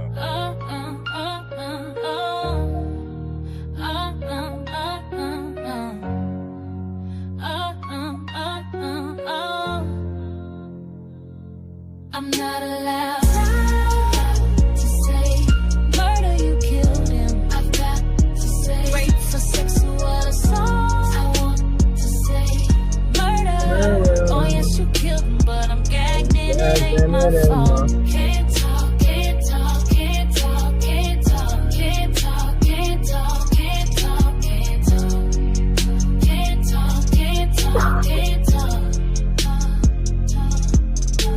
The truth is hard to swallow, but these rules we need to follow. Omission still allow you be in trouble if you don't comply. What about freedom? God-given freedom. I'm talking about freedom. Freedom from Babylon. Murder, you killed him. Great for sexual assault. Murder. Oh yes, you killed him, but I'm gagged and it ain't my fault. Can't talk, can't talk, can't talk, can't talk, can't talk, can't talk, can't talk, can't talk. Can't talk, can't talk, can't talk. Is there a sound behind it? Like music? It's like freedom, it's all about freedom.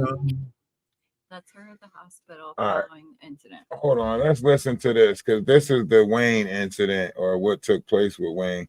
And somebody in there, what you gonna say? I don't believe her. I think she pulled the knife on him. And what incident in Virginia? I hope they stream her trial because I bet she has a lot of domestic stuff in her background. Hold on, let me see. Like they're gonna get me to talk to like a social worker because I told them that I'm interested in like getting a house and like I told them that the guy I live with, he stressed me out and stuff and then after what he did like yesterday, it kind of like it just like kind of like went over the line at this point. Like he handed me the knife and told me he told me to kill him. And then I said, you could kill yourself, like you're crazy. Like I don't know if I should have said it like that, but that's just like what I said at the moment because it's like I'm like, I was like, you're crazy, you need help, fuck you. That's what I told him. And then I had walked away. But it's like everything is fine now and stuff. But I think that kind of triggered my anxiety attack. Because when I woke up this morning, I started having an anxiety attack. I started having like butterflies in my stomach and my heart was racing fast. And I'm like, damn, am I dying or something? And then the first thing I kept thinking about was about what happened with the knife. And then I started thinking about when I lived, and I lived in Virginia, Alexandria, when I had that incident that had took place, that I mentioned in one of my songs. So I was like, when that happened, I was like, I think that like triggered my anxiety. I'm like, damn, if like I don't think I need to live with this guy. Like, he stressed me out and I'm tired of catering to him when he's picking at himself or whatever. It's just, they're going to help me like get a house and I don't want to keep dealing with this bullshit. I really, really don't. Like, I just, I was showing the nurse like some of my music, like off my new album. Lucky her, she get to hear some of my new songs that I'm working on. And she was like, I like this. Like, she was like really hyped. So like, I'm going to finish like the album. It's going to be really, really nice. I can't wait to finish it. 2025. This album is like I changed I Don't Give a Fuckology. I changed it to I Am Phoenix. People probably noticed that or whatever. But this album right here is that one like 10 times better, like more enhanced. Like you're gonna hear songs, you're gonna be like, wow, that sounds like Life of the Party on a whole nother level, or something like that sound like I Love Detroit on a whole nother level. Like this album is gonna be really, really nice. I'm excited. If she was putting an album together, who the fuck she was working with to put an album together? Where they at?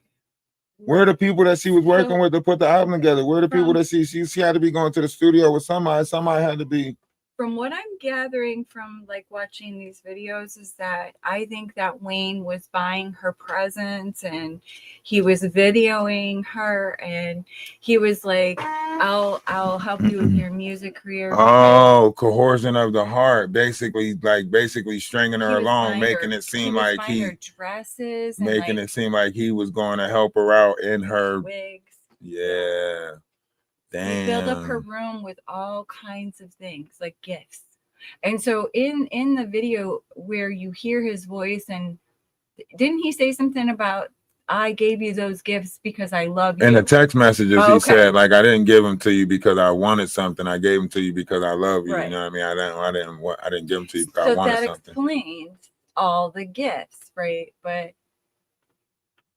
But she's saying, like, that's why she's saying, like, this guy is trying to make it seem like I'm using him or something like that, and I'm not. You know, I got into a, rent a room situation, and he said that, due to his situation, nobody wanted to be around him, whatever, blah, blah, blah. And then the incident happened where I guess he touched the minor at work, and she was saying, like, it's not my fault you got fired from your job, so on and so forth.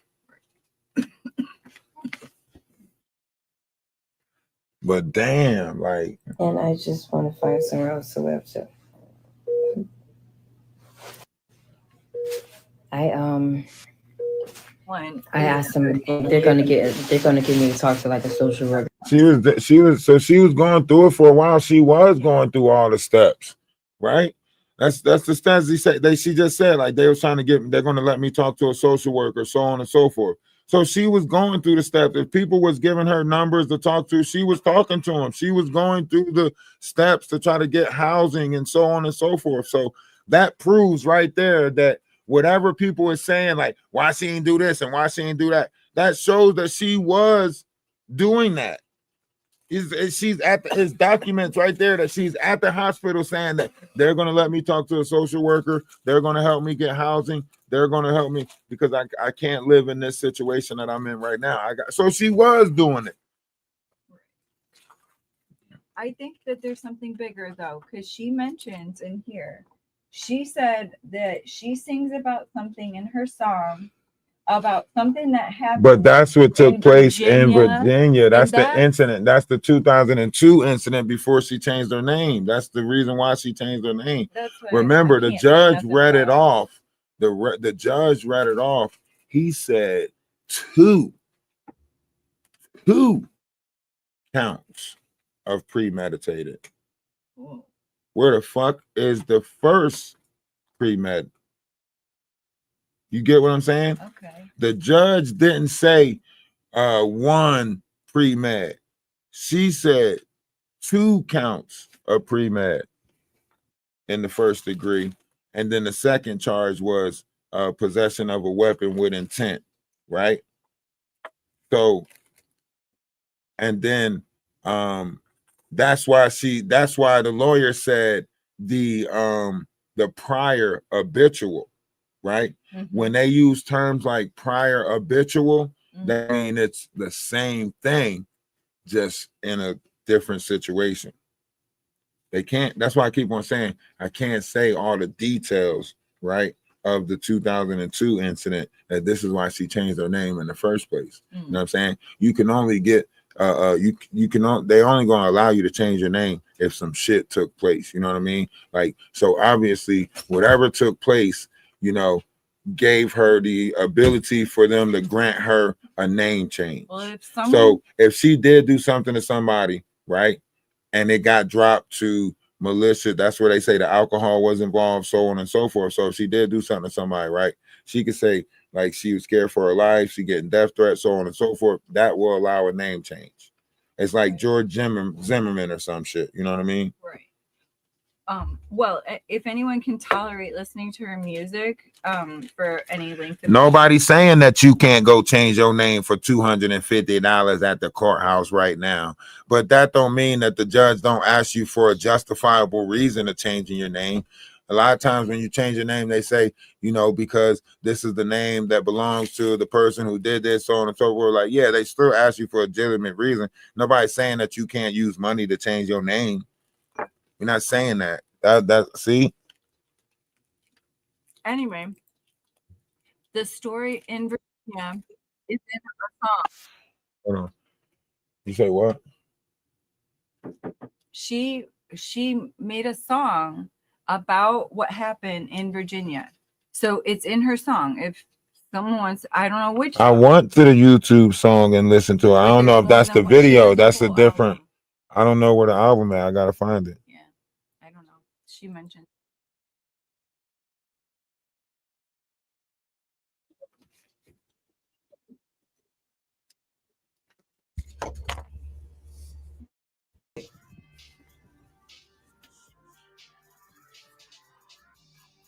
I don't know why you didn't get me. I was in the house.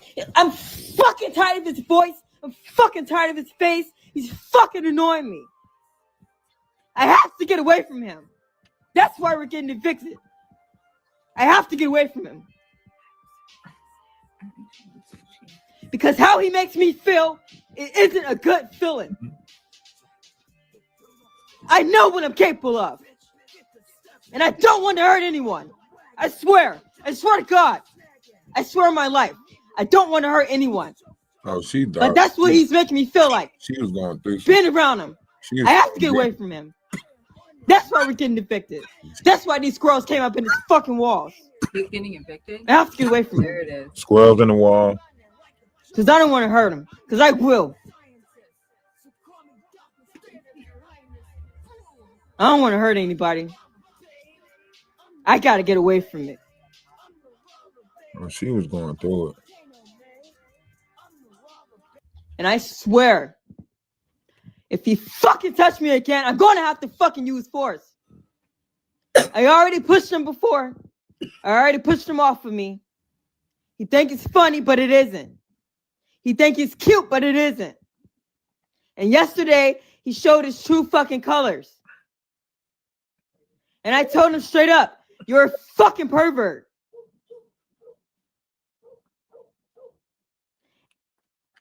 And he started crying. And I started calling on angels saying, yo, angels, give me the strength, give me the patience. And then you're like, no, angels, she's lying on me. She's being a bully. No, I'm not a fucking bully. I can see right through him. Wait. He just... Wait. I don't mean to laugh. Wait, I'll be damned. Yo, listen, I'll be damned. I'll be damned if I go to talk to my angels and then you talk to my angels too. I'll be damned. I'll be damned if I go. Are you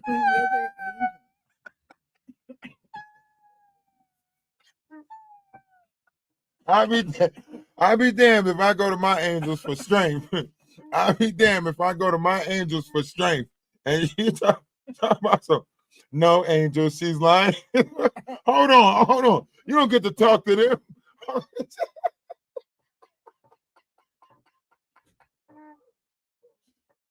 Hey, she said that I said, angels give me strength. And he was like, no, angels don't give her strength. Hold on. You don't know them. You don't know them angels. Ain't no way you know my angels.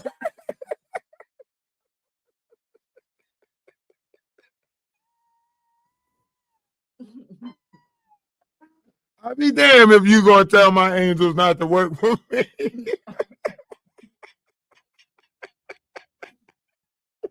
Hey, yo, how much power do you think that you could tell my angels?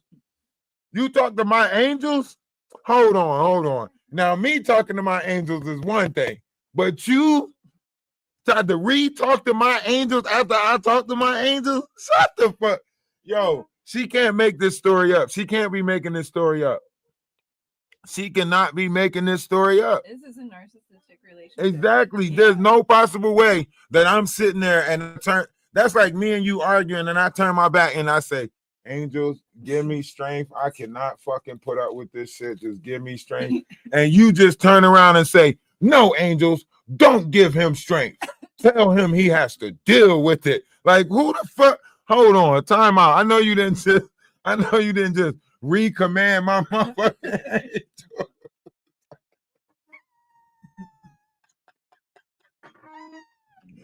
Ain't no way she making this up. A motherfucker recommand your angels after you ask your angels for something. Yo, that's somebody playing on your spirituality right there. You cannot talk to my angels. I mean, you can talk to your own angels, but you can't talk to my angels. Right. Oh, man. That's disgust me. That's different right He there. disgusts me. No, I gotta hear this again.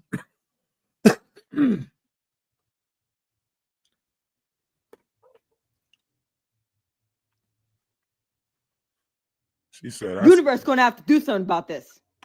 There she go again. Because I am aligned with the universe. Damn, there she go again. I deserve better.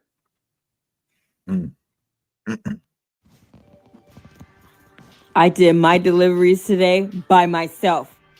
Because I don't want this fucking idiot beside me. So they was doing Uber together. I mean, they was doing Call my phone. Instacart. Fucking nagging at me. He keeps fucking nagging at me. And I can't fucking take it.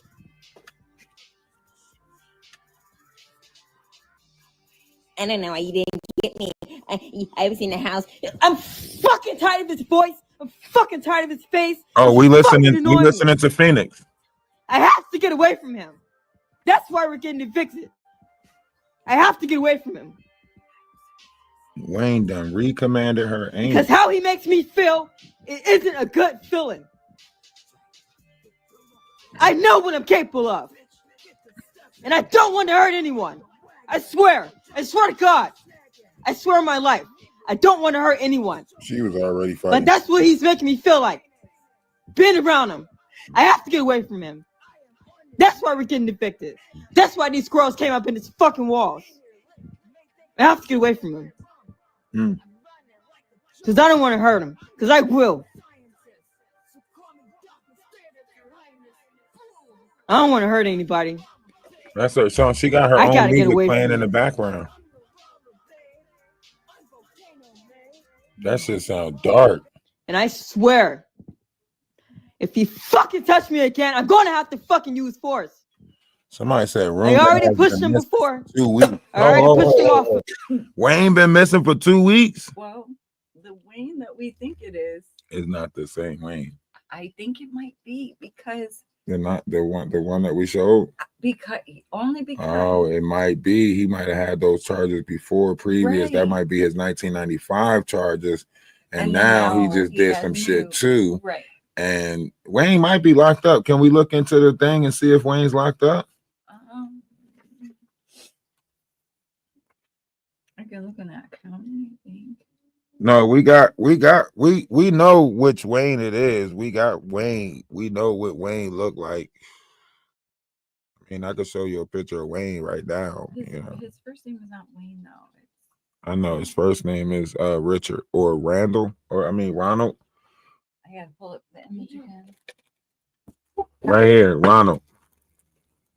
See? Oh, Ronald. Yeah, Ronald. This. Hold on. This is. I think this is the same Wayne, right? Do anybody know? Is this the same Wayne right here?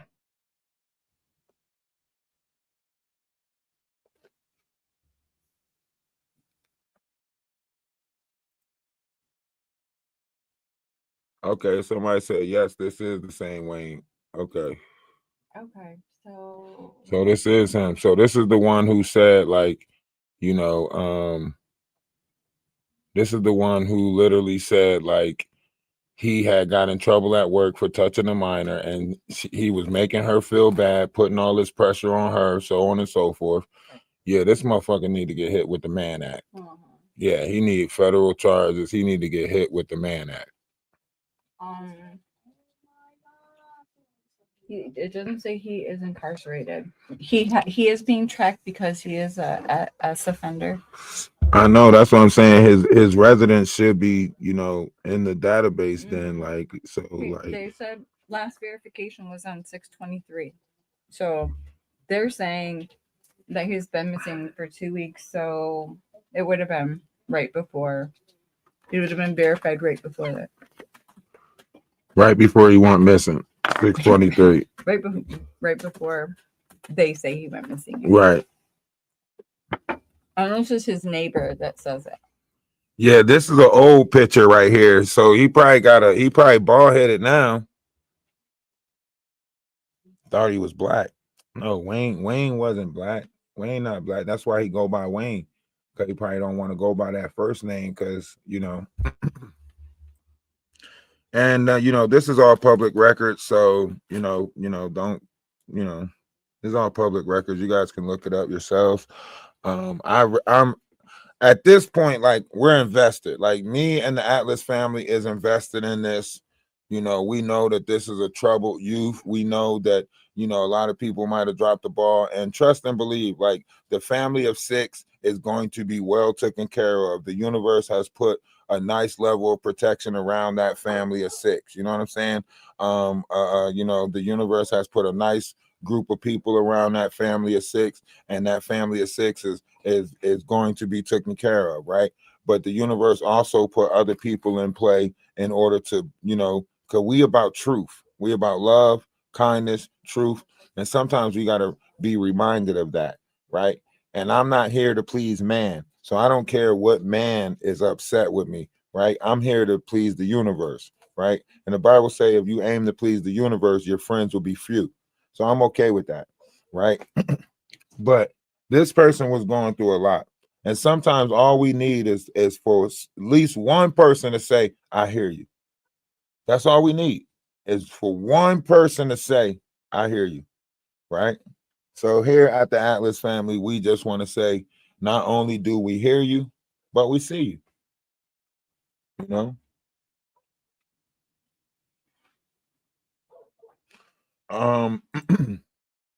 And it's so you know, all I could do is apologize for saying I'm sorry that it took so much, and I'm sorry that we seen you so late, right? And that goes to Phoenix, right? And to the mother, you know, of the 6, you know, my condolences, and you know, at this point, we got to do better, and be a little bit more kind and generous to each other, you know. I don't think we really know what each other is going through. I don't think we really recognize people cries, or people, like, a lot of people, you know, when she was saying that, a lot of people was like, oh, I don't believe this Wayne person is real. I think she made him up. And that's fucked up, because that's denying somebody's truth. You know, that is literally denying somebody's truth, you know? And we all want our truth to be heard, but we deny other people's truth. That's fucked up. So I no longer want to deny anyone else's truth. You know, I don't want to be a part of that cycle. You guys can let that cycle continue. I don't want to be a part of it no more. And we also gonna have like a what is it called? We're putting together a gathering. All right, we're putting together a gathering for the 25th. So for the weekend of the 25th, 26th, and 27th, we're gonna try to put together something out here in Michigan, out here on the farm. I'll get the flyer and stuff together. Damn, I thought I had it.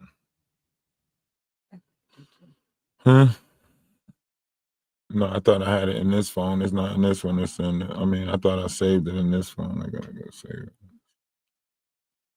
And this one, saved it in the other one. So it didn't pop up, and I went to go look for it.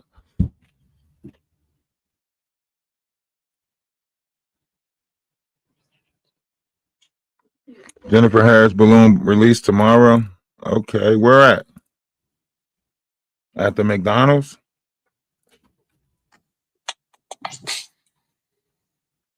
Hello. Hello. I just want to, if you don't mind, this is my first time being on your live, but it did come out on my FYP page. So I just wanted to kind of go in on what you're saying. I do appreciate, I've just been listening to you the last 10 to 15 minutes, and I appreciate everything that you're saying. And I appreciate everything that you're saying. I just want to give condolences to, Jennifer family and those 6 kids. And I don't condone anyone killing anybody. It doesn't matter the situation. Go see him. So what I did want to say is that a lot of people are saying that it's quite a few pages out there that's talking about the same thing right now. There's a lot of them. So there's a lot that's going toward her, and there's a lot going toward the other one.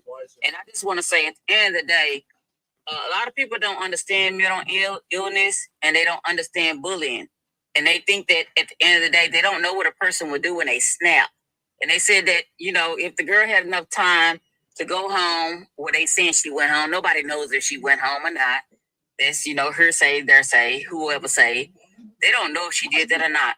So I'm just saying, if she had time to do that, then they say that she shouldn't. Okay, but I'm just saying, at the end of the day, you don't know what a person will do. You really don't know. And yes, she did have time, but she had stuff going on at the end of the day. She did have stuff going on at the end of the day, and then it just was stuff adding on top of stuff and on top of stuff. And she said that in her life. She said, I got stuff to do. I got stuff to handle. So she had stuff going on. The girl wasn't dumb. She wasn't dumb at all. If you saw her videos, I don't know. I don't been on YouTube. I don't been on Instagram. And I don't been on TikTok, Facebook, all that about her. So I've been on several pages. So if you see her video, she's talented. She is talented. But at the end of the day, I'm not condoning what she did. Nobody should unalive nobody. Period. I don't care what the situation is. But I don't want nobody to downplay mental illness is what I'm saying. Because people always trying to put themselves in somebody else's shoes. You cannot do that. I don't think anyone. I don't think. Yo, what are you talking about? I didn't even say anything. You see how you just you having a whole conversation. No, I said people. Listen. I didn't say you. I'm listening to you. You're bringing a conversation to a platform that did not take place on this platform. I'm talking about what you're talking about. No, you're not. You're talking about what other people are doing about what I'm talking. Like you're talking about what you've seen other people doing on other platforms and how other people are talking about it and what other people are saying about it. You're not talking. You're not talking. I appreciate you because this is the only platform I've ever been on that you spoke really sense to me. I know, but I'm just saying, like, we gotta stop. We gotta stay away from, projecting what's happening to other platforms onto this platform. Let's just speak about this situation, in a sense of, trying to understand our youth, because a lot of our youth are in the mindset of this type of persona, right? They're in a no nonsense mindset, treat me how you want to be treated mindset, right? And we have a lot of people out there that are on the verge, so to speak. We need to know how to observe them, know how to avoid them, know how to talk to them, and know how to diffuse them, because this is not the only crash out that we're going to witness as as the summer move forward and we come into September. In fact, when our youth go back to school, you're going to see an ass load more of crash outs when all of that energy goes into the same building. Do you get what I'm saying? I do. So, like, we need to talk about this, prophetically. We need to talk about this, with wisdom, because this situation we are watching unfold in a multitude of urban areas. Yes, I agree wholeheartedly. And I don't think by pushing it under the carpet with anger is going to suffice under the Aquarius sky. I don't think we can hide from anything anymore. I think we need to be able to. I agree, and I love that. I love that we are approaching it. It's the same thing that we need to approach with racism. You gotta watch the verbiage. You gotta watch the words. Okay, my bad. But yes, there's a lot of things that we need to sit down and talk about without the feelings and emotions. Absolutely right. History has a way of repeating itself if we allow it to. But if we have the technology and if we have the right collective, with the proper intent, we can get past this, and change our verbiage in the process to speak life into each other, because that's what this is about. We have to stop praising the unaliving process and start focusing and, speaking life back into each other.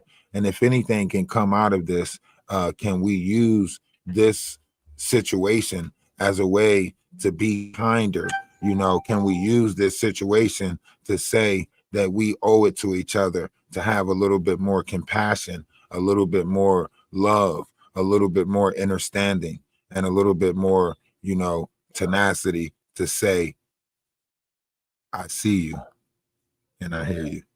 And I understand that. And at the end of the day, I agree. Sometimes all it takes is the words that you're using and a simple hug. Sometimes that's all people need is a hug. And it causes, it's a domino effect from the hug. You know how many people have not had a hug? Yep, I know. I know. Some people haven't even heard the word I love you ever in their life. Well, good thing at the Atlas family, we make it a business to tell each other that we love each other. All the time. All the time. We got to normalize it. We got to normalize it. We got to normalize kindness. We got to normalize, you know, that's why people are so appreciative when they run across acts of kindness, because it's a rarity. You know, people only appreciate things in this world that is rare. And because kindness, generosity is so rare, when you see somebody being kind or generous, it is so rare that you question it. All y'all be like, what you doing that for? What's your motive? What you getting out of it? It's the same thing. I ain't gonna even lie. I was just at Chick-fil-A the other day, and the lady did so much for me, and I said, thanks. She said, that's my good deed for the day. So when you use kindness and generosity and good deed, those are all three words that a lot of people don't hear every day. Yeah. I think like even like, you know what? I used to do this to myself, right? I used to tell myself, like, well, I used to do something and I'd be like, well, there go my good deed for the day, right? And then I thought about it. I was like, damn, why do I just do one good deed and say that's my good deed for the day? What am I doing for the rest of the 24 hours? Does that mean I'm allowed to be a fuck up now? So I just was like, you know what I'm saying? Like, I just took it out. Like, you know what? Just, you know what I'm saying? It doesn't matter how many good deeds I do in a day, because a day doesn't really exist. You know what I mean? I'm just going to live every moment with compassion. You know what I mean? Because that's all we got. We got moments, and those moments make memories, right? And if we can carry one loving moment to, you know, an extensive amount of, if we can hold one loving moment for an extensive period, right? That becomes a loving memory. You know what I mean? I get what you're saying. I just wish that just being honest with you, I never been to a day in my life, and this is my first time being on your platform. I just wish that we paid more attention to mental illness, and I also just wish that come like on, you you keep on trying to say that word. You keep on trying to say that word. You know, I'm saying it's real. I know, but the algorithm don't allow you to talk about that, because you're not allowed to talk about diagnose or any of that type of stuff, because they don't let you talk about that. It'll be misinformation. Now, we can hold a class. We no. Huh? Huh? I didn't know it was a special word that you had to use. No, it's not. I'm just saying, like, it's not. You could say, you know, we all, you know, we need to worry about, you know, troubled minds, right? You can say troubled minds. You can say, there's a different variety. You could say, you know, crash out. You can, you know what I'm saying? When you talk about illness, right? The algorithm thinks that you're talking about medical practice. So the algorithm does not know when you are doing misinformation pertaining to you know what I'm saying? Certain degrees of that. I get what you're saying. I get what you're saying. I know it's certain words that you can use and certain words you cannot. I do that, but I never heard of it on that one. I mean, that's why they update TikTok all the time. That's why they tell you that you're not like, right? How do you think they know if somebody's talking about CA or PA? How you think they could say you're not allowed to talk about such and such on your platforms anymore? You're not allowed to grift. You're not allowed to ask for funding, right? Well, how do you think they know you're doing that if it ain't something that they put? But it's something that everybody's saying. No, because it's something that they put to watch out for words, right? You know how you can block certain words in your comment section? All you got to do is put the words that you want blocked. Now imagine a bigger algorithm or a bigger database that picks up on the same verbiage of words, but only it's for, other purposes. Get that. Okay, so that's what it is. Like, it's a verbiage thing. You got to stay within the proper verbiage. The longer the greater you stay within the proper verbiage, the longer your page will stay afloat. I mean, I definitely get that part for sure. And that's all I be trying to do is stay within the proper level of verbiage. Okay, I've never heard nobody say that word for what you're talking about. I'm talking about my first time hearing that one. Which word? The word that you don't want me to say. I know, but that's what I'm saying. The word that I don't want you to say, it leads to a conversation that goes against what? HIPAA law, so on and so forth. So we can't have a conversation about that due to the fact that it goes against certain laws that, you know what I'm saying? You can't talk about that practice now. You know what I mean? I understand that now. Thank you for sharing that with me. I learned something new today. Somebody said mental unwellness. Look, they block it in the comment section. You can't even put mental unwellness in the comment section. Look, I gotta confirm that they can put that in there because they automatically blocking that in there. Look, lives in a motel. Right there. He lives in a motel now. Yeah. In Kalamazoo. And where? Kalamazoo. Where's Kalamazoo? Couple hours. Is that still in Michigan? Nope. He's still in Michigan. He probably can't leave Michigan. I know, but if he's in the hotel, then they already got evicted from the place that they was in, and now he's in a hotel. So remember, he lost his job and everything like that, and he has to stay registered because people got to know where he at because he on the database. Right. So now he's in a hotel. Like that same person. Yeah, we talking about Wayne. We're trying Yeah. to find out. But I just want to say that Wayne showed a picture of him, and the picture that she showed, it was a, he might have cut his hair. He might have cut his hair. No, this dude was not not that color. What are you talking about? The Wayne that she showed? The dude that she was living with, she was renting a room from, that she kept saying that she didn't want to have sex with. Where is that at? I don't know where it said. You just brought it up. I've been all up and down her Instagram. I've been all through, like, you just brought it up. So I was just asking where was that at? Like, I never saw a picture of it, you know? Oh, where you talking about where did I hear it from? Yeah. Or where did I see it at? Yeah.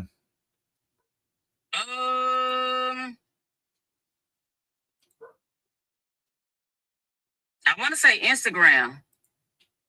I want to say Instagram. Okay. Well, I mean, if I'm wrong, I'm wrong. I'm just saying, I just thought it was another, I apologize. No. I mean, the person that she was showing might have been somebody that she worked with, so on and so forth. I know that she was just not, and I heard Wayne's voice. Like, I heard the dude that yelled up the steps when she was saying, "Leave me alone." And the person that yelled up the steps that said, "You said you'll never ignore me." That didn't sound like no colored person. So y'all can keep on. I mean, not y'all like you, but we can keep on trying to misconstrue the details that are. If I'm wrong, I'm wrong. No, that's what I'm saying. Like, we can misconstrue the details that's provided, but if we go back and actually listen, that's why I say if we listen, we can see that the person who's in the background screaming, "You said you'll never ignore me," that don't sound like no. And she said that she helped him through a lot of things. Exactly. I'm just sitting at this listen park to it right now. You want to listen to it right now? I wanted to I had to talk to my neighbor Wayne again and like clear up everything with him, because how I said how like he's always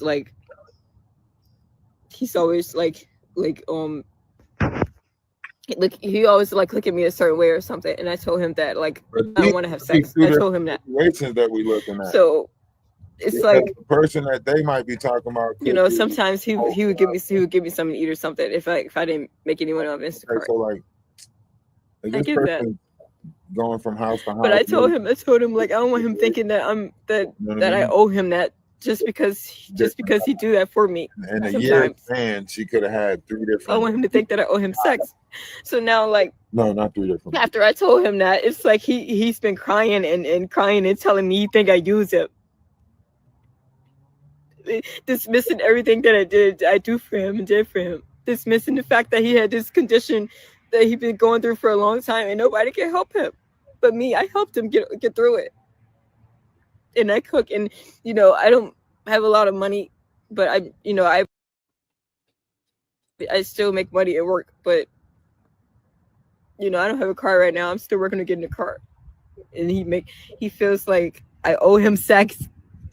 And now he's mad and crying and trying to make me feel guilty.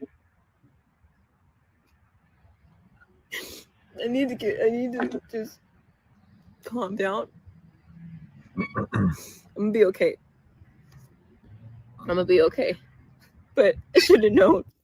I'm playing my peaceful music so I don't have to listen to you doing this, and you're interrupting my music, calling my phone. Please leave me alone. You told me you never ignored me. Stop fucking with me! You told me you never ignore me. That sound like the dude in that picture right there, just like maybe older, and that sound like that dude in that picture. You say you never ignore me, like that. Allegedly. That sound like that dude, man. That don't sound like a brother. That don't sound. You know what I'm saying? That sound like. Allegedly. Nah, that sound like that dude. So that is 2 other videos out there with her working at Taco Bell before this. She was working at Taco Bell. Yeah, the Taco Bell is the one where she was getting touched at, like where the girl kept touching her and stuff like that. That's the one with the purple hair. That's the one where she got that's where she got fired for having the weapon. Yes.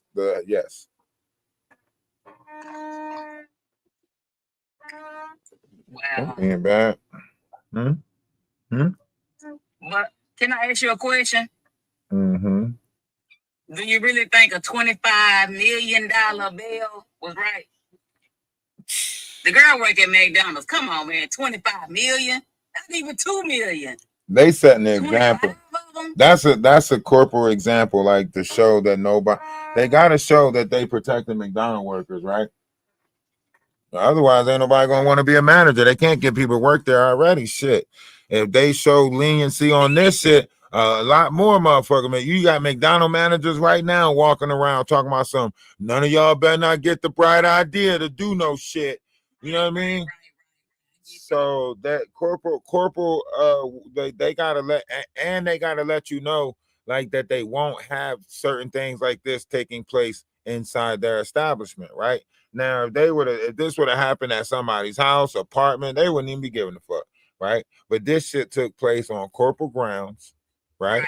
You know what I'm saying? I watched the dude chase his girlfriend into a store, and she ran in the back of the fast food restaurant. He chased her back there and in the back and pew-pewed her in the back by the freezer, right? And his motherfucking bond wasn't this high. You hear me?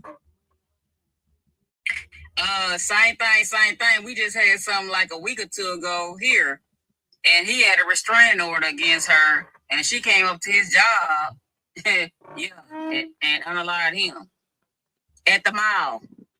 That's what I'm saying. Like Texas. they trying to prove a point with this one. They trying to tell you, don't none of you young motherfuckers. They see everybody saying like, yeah, that's why you gotta stop bullying. That's what that manager get. That manager, they know what's being said in that area. You get what I'm saying? And that's why and that's exactly why they know why you think all them workers backed away from the situation. Somebody could have did something. Somebody could have motherfucking stopped it. Somebody could have intervened. There was a right? third person standing. Why you think all of them backed away? All of them stepped out the way. And the man in the drive-thru was the one that, you know, put Exactly. the pow. Even the one that was standing there in the video, she was letting them have their confrontation, right? And you see her brandishing the big ass knife, and the manager still swings. Come on, man. Who the fuck? Why would you swing at that girl? If I see a deranged person with a knife, why do you think I'm a boop bop, bing bop, boom bop, bam? No, I'm a boop boop boop boop boop boop boop. 911. What's your call? Like that's what the fuck I'm gonna do. I'm not about to. I'm at the job. That means why I got this uniform on, I'm McDonald's. You get what I'm saying? Why I got this uniform on, I'm Mickey D's. You know what I mean? I'm everybody. Get in the back. You know what I'm saying? I'm beep boop beep boop beep boop beep. Hello? Yes. Can you send somebody to this location, please? I would have peeped her from the driveway. Do you agree that they understood their position? Because they worked at McDonald's. They understood their position. I don't care. I that's what I'm saying. Everybody sat there and walked around and said, I don't get paid enough for this, right? When I worked at Arby's, I had a lot of situations take place at Arby's. You know what I'm saying? They tried it. Well, this was when I was in West Virginia, but they try to like one of the workers and stuff. They try to get the job. You know what I'm saying? I'm watching them. I know he on pill. I could tell that he's on pill. You know what I mean? I'm watching him and his friend do these little weird, like try to set, you know what I mean, set little weird arrangements up. You know what I'm saying? Go outside on a break to the garbage can and or leave the back door open, shit like that, so people can come in. You got to pay attention to all this stuff. You know what I'm saying? So you got to be a good read, right? And we had one girl there who didn't really like her. She wasn't all the way there. We couldn't put her on the fries, you know what I'm saying? But she wanted to be able to talk and sit up in the front. It was her first job, but you can tell she was spectrum. You know what I mean? We let her say, know your people, know your people. You let her sweep the floor. You let her go out front, sweep the floor, get a couple of hours. You let her go outside and get the cigarette butts up around the building. That's a couple of hours, right? And then you let them go clean up the bathroom. You don't give a fuck how long it's taken for them to clean up the bathroom because you just letting them get hours, like just letting them get out the way and get hours. You know what I mean? You don't try to give them the I need this many burgers made, put them on the rush hour schedule, right? Every fast food restaurant, they tell you, because I know, because I had to run it. They told me, they was like, well, you can't open up unless you have 3 people. You know what I mean? And I was opening up with 2 people. And they were like, I opened up with 2 people too. You get what I'm saying? Another person. So they was like, technically, according to the standard restaurant standards, you can't open up because you got 1 person in the front, 1 person on the back, and 1 person in the window. Right? So they was like, you can't open up without 3 people. So I'm like, man, I'm good. Like I ain't, we good. Come on. You know what I mean? And what I mean to say is like, so you're supposed to analyze who's quick where, who can work where, right? But they always leave that one space for somebody to go around and clean up. You always leave that one space for somebody to go clean up the day area or clean up the, you know what I mean? Go empty all the trash cans, right? You always leave a space for that, right? And usually that job is for the slow, or the challenge, you know what I mean? Because every job now has to hire at least 1. Or an inexperienced person. Yeah, you're right. However it works, you give it, you give people jobs based off of, because once I see you can't do the fries, I'll be like, all right, listen, go try to do it. You know what I mean? Hey, go stock the freezer. Go just move, stock the freezer. Make sure everything in the freezer. Check the dead man's. Check on the dead man's. You know what I mean? The dead man's is the food that you put to the side in case anybody gets sick. They can go back and test that meal that was from the previous night. You got to put them in the freezer. There's a lot of paperwork that you got to do inside those restaurants when you're management. Stressful as fuck. Counts at the end of the night, going through the freezer to count everything at the end of the night to, you know what I'm saying? You got to make sure you count all the buns, count all of this, count all of that. All that shit. That shit is what? You got to go in the freezer, count how many boxes of patties left, how many this left, how many that left. You got to go.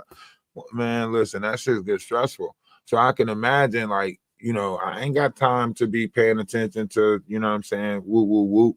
So I can imagine like what this manager was saying, how this manager was, right? And a lot of people don't get into a manager position unless they're stern, because young kids try so much now, you know. Them young kids will clock in. They'll tell one of their friends to clock them in. Yo, when I'm there, or when you there, just clock me in like I'm there. No, they don't be checking the database anyway. So, you know what I'm saying?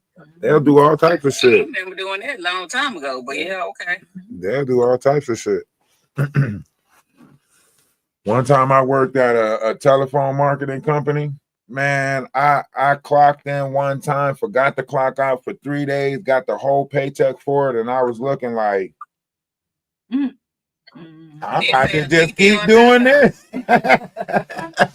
I was like, I looked at the paycheck. I was like, shit, I'm about to just clock in Monday and don't clock out till Friday, like, because I was there so much anyway. Like, I was not only working my 11 to 5, but I would come back in and work extra hours. You know what I'm saying? So they always seen me and Joe there the whole time. Like, they like, damn, you guys might as well sleep here and shit. You know what I mean?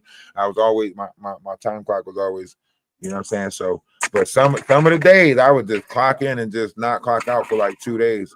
And then at the end of the week, the computer asks you, like, you know how it says like on Monday your hours is, you know, this many hours, on Tuesday your hours is this many hours, and then on the side it say yes or no for all of those days, right? I just click yes. It'd be like 16 hours for Monday. It come back to my, I don't know, I don't remember. Yeah. If it come back, I just be like, I ain't even check that shit. I ain't look into that shit. You know what I'm saying? Yes. I ain't look into it. Shit. I just, you know what I mean? Because they tell you make sure you go do it, right? But even if you don't do it, it still go through like that. You know what I mean? So it still go through like that either way. You know what I mean? So I would just let it go through. So I did that for about 3 weeks. Or it was actually like 6 weeks, because it was like 3 paychecks, right? So for like 3 paychecks, it was like, you know, 15 to 1700, right? A paycheck, right? So I told a friend.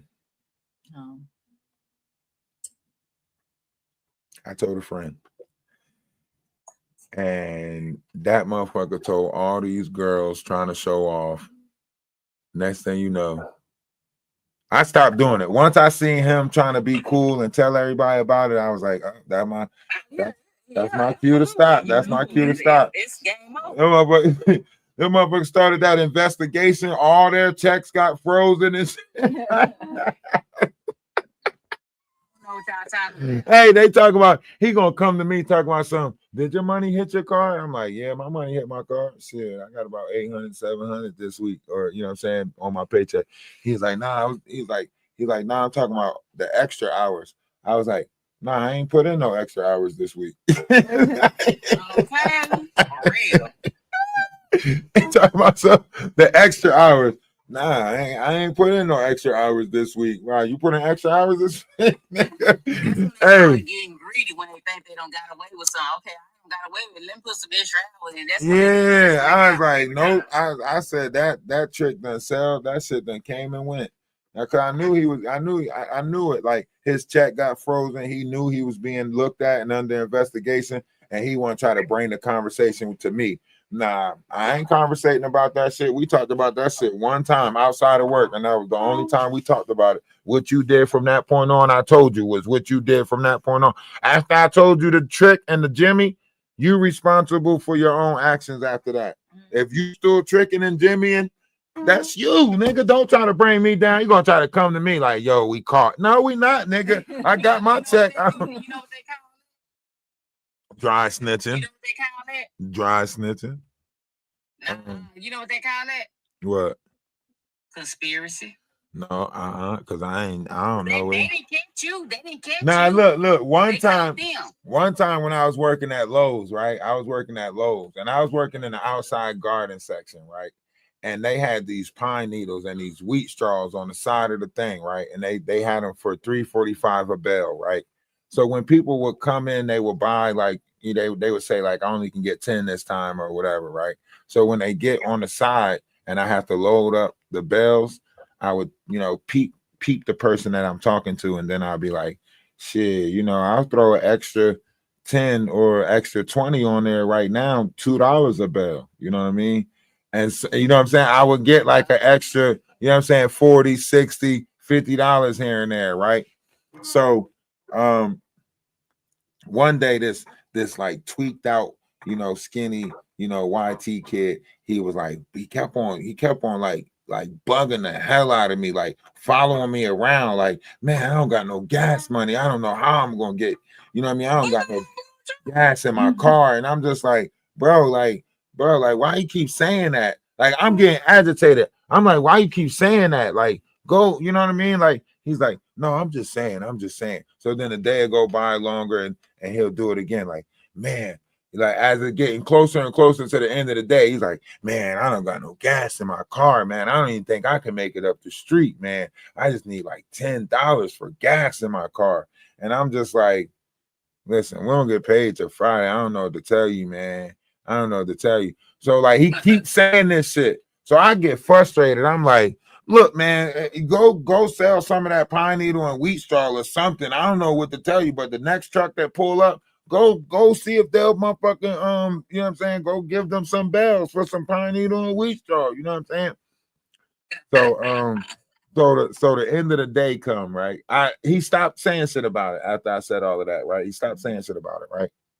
So I ain't think nothing of it, right? So the end of the day come, I see him ride by in his truck, he beat the horn. You know what I'm saying? I'm like, all right, you know what I mean? So the next day he comes in, he's like, man, I appreciate that. I'm like, appreciate what? He's like, I see what you did there. I was like, huh? Right? I wonder where that comes from. So now, right? Now a whole week go by, right? I ain't thinking nothing of the previous week. A whole week go by, I ain't thinking nothing of it, right? I see two big ass dudes ushering him out, right? I see two big ass dudes ushering him out of the store, right? I'm like, oh shit, must have got fired, right? So I'm still going about my work, right? Why they call me in the back talking about some have you do you know about any suspicious activity going on by the Pine Needle and Wheat Straw area? Like, what? Any suspicious activity? I'm like, what do you mean by suspicious activity? Like, he's like, no, the Walmart cameras next door picked up some activity. I was like, well, let's look at those Walmart cameras then. What are they showing? Right, that part. It's like, no, such and such just said that, you know, he was selling pine needles and wheat straw on the side, and he said that, you know, you told him that he can do it. It's like, what? It's like, make that make sense. You know what I'm saying? Yeah, I'm like, make that make sense. I'm like, that don't even make no sense right there. And I say, you say you caught this on Walmart cameras? Like, let's see both of us over there selling fucking pine needles and wheat straw on Walmart cameras, right? They say, no. We don't have you on the camera. Well, what is we talking about? No, he said you told him that this is what you do. So if I tell you a duck can pull a truck, do that mean hook it the fuck up? So he get mad at me, right? Because I tell him this. I'm like, so you mean to tell me if I tell you a duck can pull a truck, you can hook it the fuck up? So he get mad and said, sir, turn in your vest.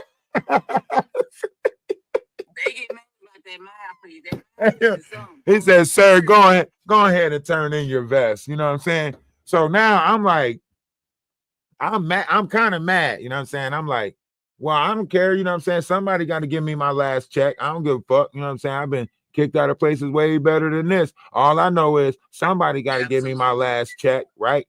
They wanted me out the building so bad. They gave me my check that day, right? You know, they don't never do nothing like I that. said, how the fuck did y'all have this ready so damn quick? Like, so now they mad at me, like, sir, just go ahead, right? I'm like, how the fuck did you already have my check ready so quick? How long, you know what I'm saying? How long have y'all been trying to get rid of me? Like, what the fuck? Like, because I had people from outside guarding having me do separate jobs at their house. Like, people was coming in buying stuff, Like this lady, she came in, she wanted to do a basketball court for her son. She was like, I don't know how to, do the cement, stuff like that. Whoopie, whoopie, whoop. And because I carried the stuff to her car, they would stick money in my pocket and stuff. Like they'll be like, here you go, and stick money in my pocket. She's like, are you allowed to take tips? I'm like, I'm not allowed to take it out your hand, but you can go ahead and put it in my pocket if you want. And I just like stay stiff so they can just stick it in my vest pocket or whatever, right? So like she was like, I would go help them. Like I put a fence together for somebody. I put a patio together for somebody, and then I put a deck together for somebody, right? Which you're not allowed really to do, but shit, this is a side job. All for work, I could do what the fuck I want to do. But a lot of people didn't like it because a lot of people will only come in and ask for me. They're like, where's that good, where's that one guy that's always helping people at? People didn't like that shit. Because they always say, like, well, usually y'all duck work and usually y'all don't have information about none of the stuff in here and so on and so forth, right? But I'm a people's person, so I'm helping people. I'm telling them what this patio do. I'm telling them what that do. I'm walking around helping them find shit, all of that stuff, right? I knew they was trying to get rid of me, but they fucked up because they gave me the check that day, right? And then guess what? 2 weeks later, a check come in the mail. I cashed that motherfucker too. I cashed both of them. Yep. Cashed both of them. Yep. Yes, I did. Shit. That's their fault. That's not my fault. I ain't got to correct their mistakes. Shit, cash that motherfucker check too. Yeah, that double me up.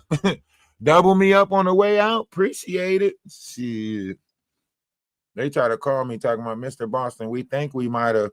I think you got the wrong number. Hang up. Hang up. I think you got the wrong number. Is this Lowe's? Yes, this is Lowe's. We think we might have double paid you. Click, click. Here we go. Hey, be mad as hell. For real. I don't be playing with corporations because they don't be playing with us. They don't care with us. They don't care about us. They gonna work you until you fall apart, and then when you fall apart, they're gonna replace you with something younger. You is nothing more than an automobile to them. You is an automobile, Yeah, they're gonna replace your ass, and then once you get a certain age, they won't even hire your ass. So ain't even no point of filling out the motherfucking application because they can't get no years out of you. They looking at your ass like you a NFL player or some shit. You know what I mean? Like this is draft day. Like, oh, you're 50-something years old. Yeah, the company can't do nothing with you. We can't get nothing out of you. We can't really build a brand or anything around you. And yeah, we're sorry. Like that's how they do us. Like once you get a certain age, you better have a brand, a business, or something around yourself because you ain't about to just go fill out an application. They not letting you. For real. They gonna deal. They want, and the young people don't want to work. The old people, they don't want to hire you because you come with shit. You know what I'm saying? After a certain point, guess what? The Medicaid, you know what I'm saying? Now you got Medicaid. Now you're going to get your teeth done. Now you're going to get your knees checked. Now you getting hip replacements and shit. You know what I'm saying? So they like, man, we need the youth. But the youth ain't trying to work. They not trying to hire the old people, and the youth ain't trying to work. Right. So that leaves everybody between a rock and a hard place. We all stuck between a rock and a hard place. And the only real option you got in the world is to pick your poison. What you gonna pick? Alcohol, weed, Subutex, or boxing? The list goes on. DNT, ayahuasca, a cigarette, Pepsi. Some people use Pepsi. My mom used to say, "Oh, my face broke out. I need Pepsi." Your face ain't break out for no damn Pepsi. Your face is not breaking out because you need Pepsi. That's an excuse you using to drink Pepsi. Get your ass out of here. For real. I used to laugh all the time when people say stuff like that. Like, oh, I'm getting a pimple. I must need some chocolate. Where's that Hershey bar at? Yeah, there ain't no motherfucking chocolate stopping you from breaking out. Sit your, I gotta make it up in my. Do that shit. Do that shit. Do Music break, music break, music break. Y'all tap the screen, tap the screen. We gotta get the lights up. We gotta get the lights up. Tap the screen, share the live, share the live. Let's get those shares up. Let's get those shares up. Hey, let's get a rotation in the box. We need some people in the box. I know some real people in here. There can't be 135 bots in here because I don't operate a bot service. So if it's 135 real people in here, if you haven't hit the follow button, hit the follow button. Right. Subscribe to the page. Feel free to subscribe to the page. We're gonna stick around with this conversation. Make sure you're a part of the whole team. crew gon' tear it up. I'm on my Duke Dennis shit. Nigga, don't clear your throat. I'm on my Duke Dennis shit. Fucking with the real goat, the one you shouldn't fuck with. If a nigga run his mouth, I'm on my Duke Dennis shit. Run up in the nigga house, I'm on my Duke Dennis shit. Better choose a different route, I'm on my Duke Dennis shit. Duke Dennis shit. If a nigga run his mouth, I'm on my Duke Dennis shit. Run up in the nigga house, I'm on my Duke Dennis shit. Better choose a different route, I'm on my Duke Dennis shit. Duke Dennis shit. Niggas better dip and duck, I'm on my Duke Dennis shit. Bitch, out of time and out of luck, I'm on my Duke Dennis shit. Ain't no fluke Dennis shit, this real Duke Dennis shit. No coming back from this ransack Dennis the menace type shit. You gon' learn the Duke way, Duke Dennis stupid. Later you gon' hear us say, look what Duke Dennis did. If a nigga run his mouth, I'm on my Duke Dennis shit. Run up in the nigga house, I'm on my Duke Dennis shit. Better choose a different route, I'm on my Duke Dennis shit. Duke Dennis shit. If a nigga run his mouth, I'm on my Duke Dennis shit. Run up in the nigga house, I'm on my Duke Dennis shit. Better choose a different route, I'm on my Duke Dennis shit. Duke Dennis shit. What's my weapon of choice? I choose to nuke that shit. Name them as we flame them, cremate that shit. Not looking like I want it, recreate that shit. Spin it like Taz, rotate that shit. And if you have a problem, come and find me, bitch. Just know I ain't no dummy, never falling for the tricks. Set me up, never opportunity missed. Take you out, severed beef done, now you Chris on my Duke Dennis shit. I'm on my Duke Dennis shit. If a nigga run his mouth, I'm on my Duke Dennis shit. Run up in the nigga house, I'm on my Duke Dennis. I'm on my Duke Dennis shit. Around, I'm on my Duke Dennis shit. Duke Dennis shit. If a nigga run his mouth, I'm on my Duke Dennis shit. Run up in the nigga house, I'm on my Duke Dennis shit. Better choose a different route, I'm on my Duke Dennis shit. Duke Dennis shit. Duke Dennis shit. No benefit.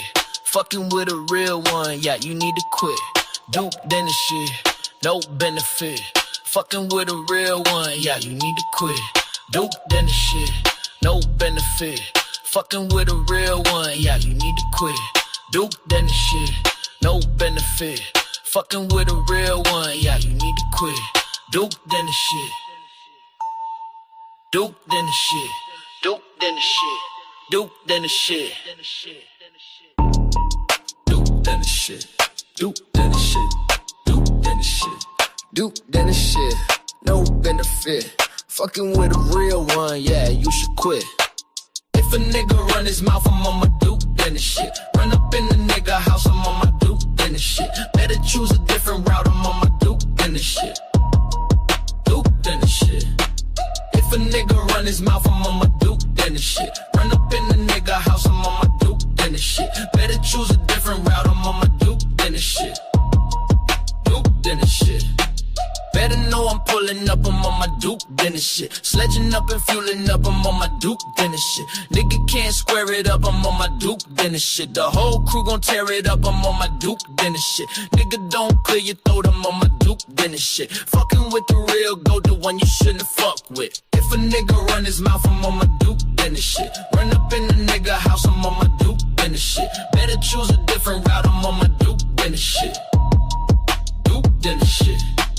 If a nigga run his mouth, I'm on my Duke Dennis shit. Run up in the nigga house, I'm on my Duke Dennis shit. Better choose a different route, I'm on my Duke Dennis shit. Duke Dennis shit. Niggas better dip and duck, I'm on my Duke Dennis shit. Bitch, out of time and out of luck, I'm on my Duke Dennis shit. Ain't no fluke Dennis shit, this real Duke Dennis shit. No coming back from this ransack Dennis the menace type shit. You gon' learn the Duke way, Duke Dennis stupid. Later you gon' hear us say, look what Duke Dennis did. If a nigga run his mouth, I'm on my Duke Dennis shit. Run up in the nigga house, I'm on my Duke than the shit. Better choose a different route, I'm on my Duke than the shit. Duke than the shit.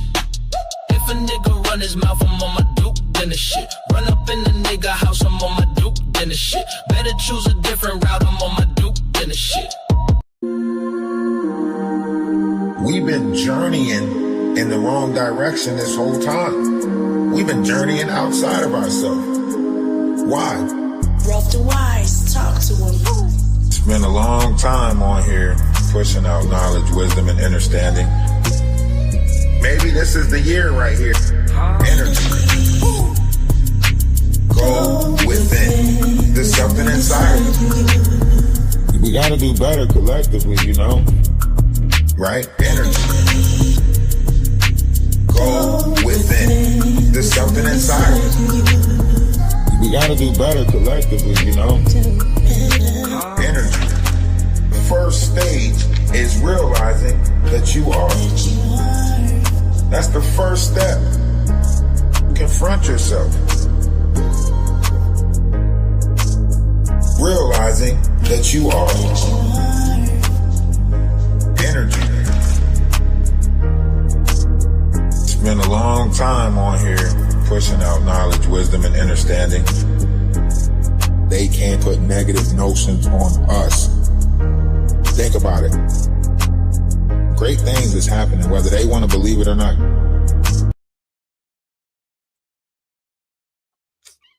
Hold on. Let me get a reset.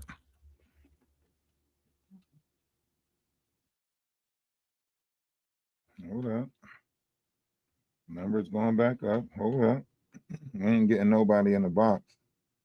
So they might be pushing people out. Look like they might be. Yeah, but y'all got to take into consideration, you know, everybody in this situation. You know, the kids, the other McDonald's workers that's traumatized by it, you know.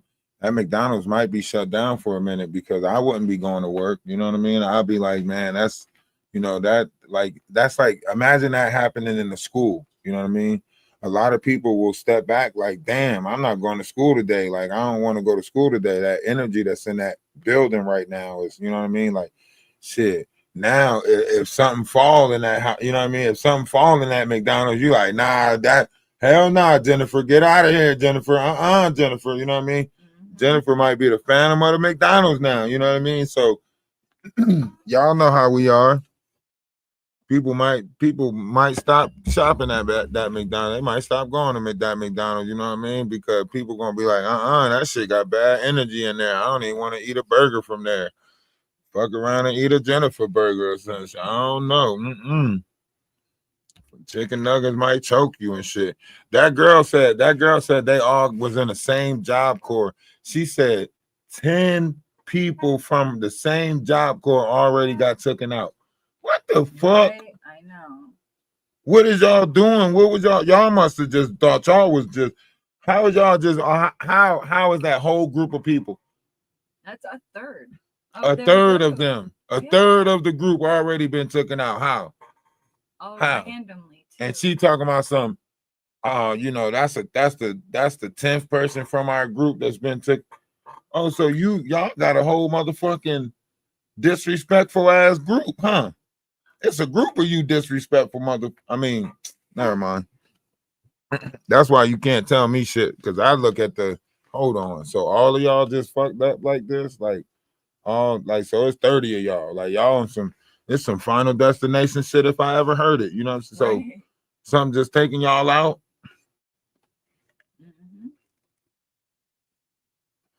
Maybe they all need to be looked into. So that's what I'm saying. Some shit just ain't making sense. But you know, who's am I to question it? Who's am I to question, you know, reality? You know, to be honest, like in this world, there's a lot of crazy stuff happening. Why is you always jumping on the thing? You just think that you just something, huh? You just think you got permission to prowl around,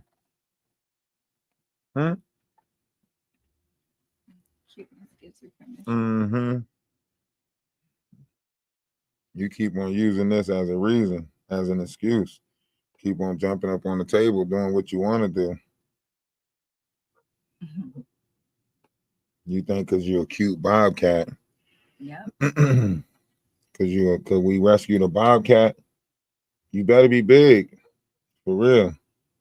You better turn out big as shit. The most fiercest.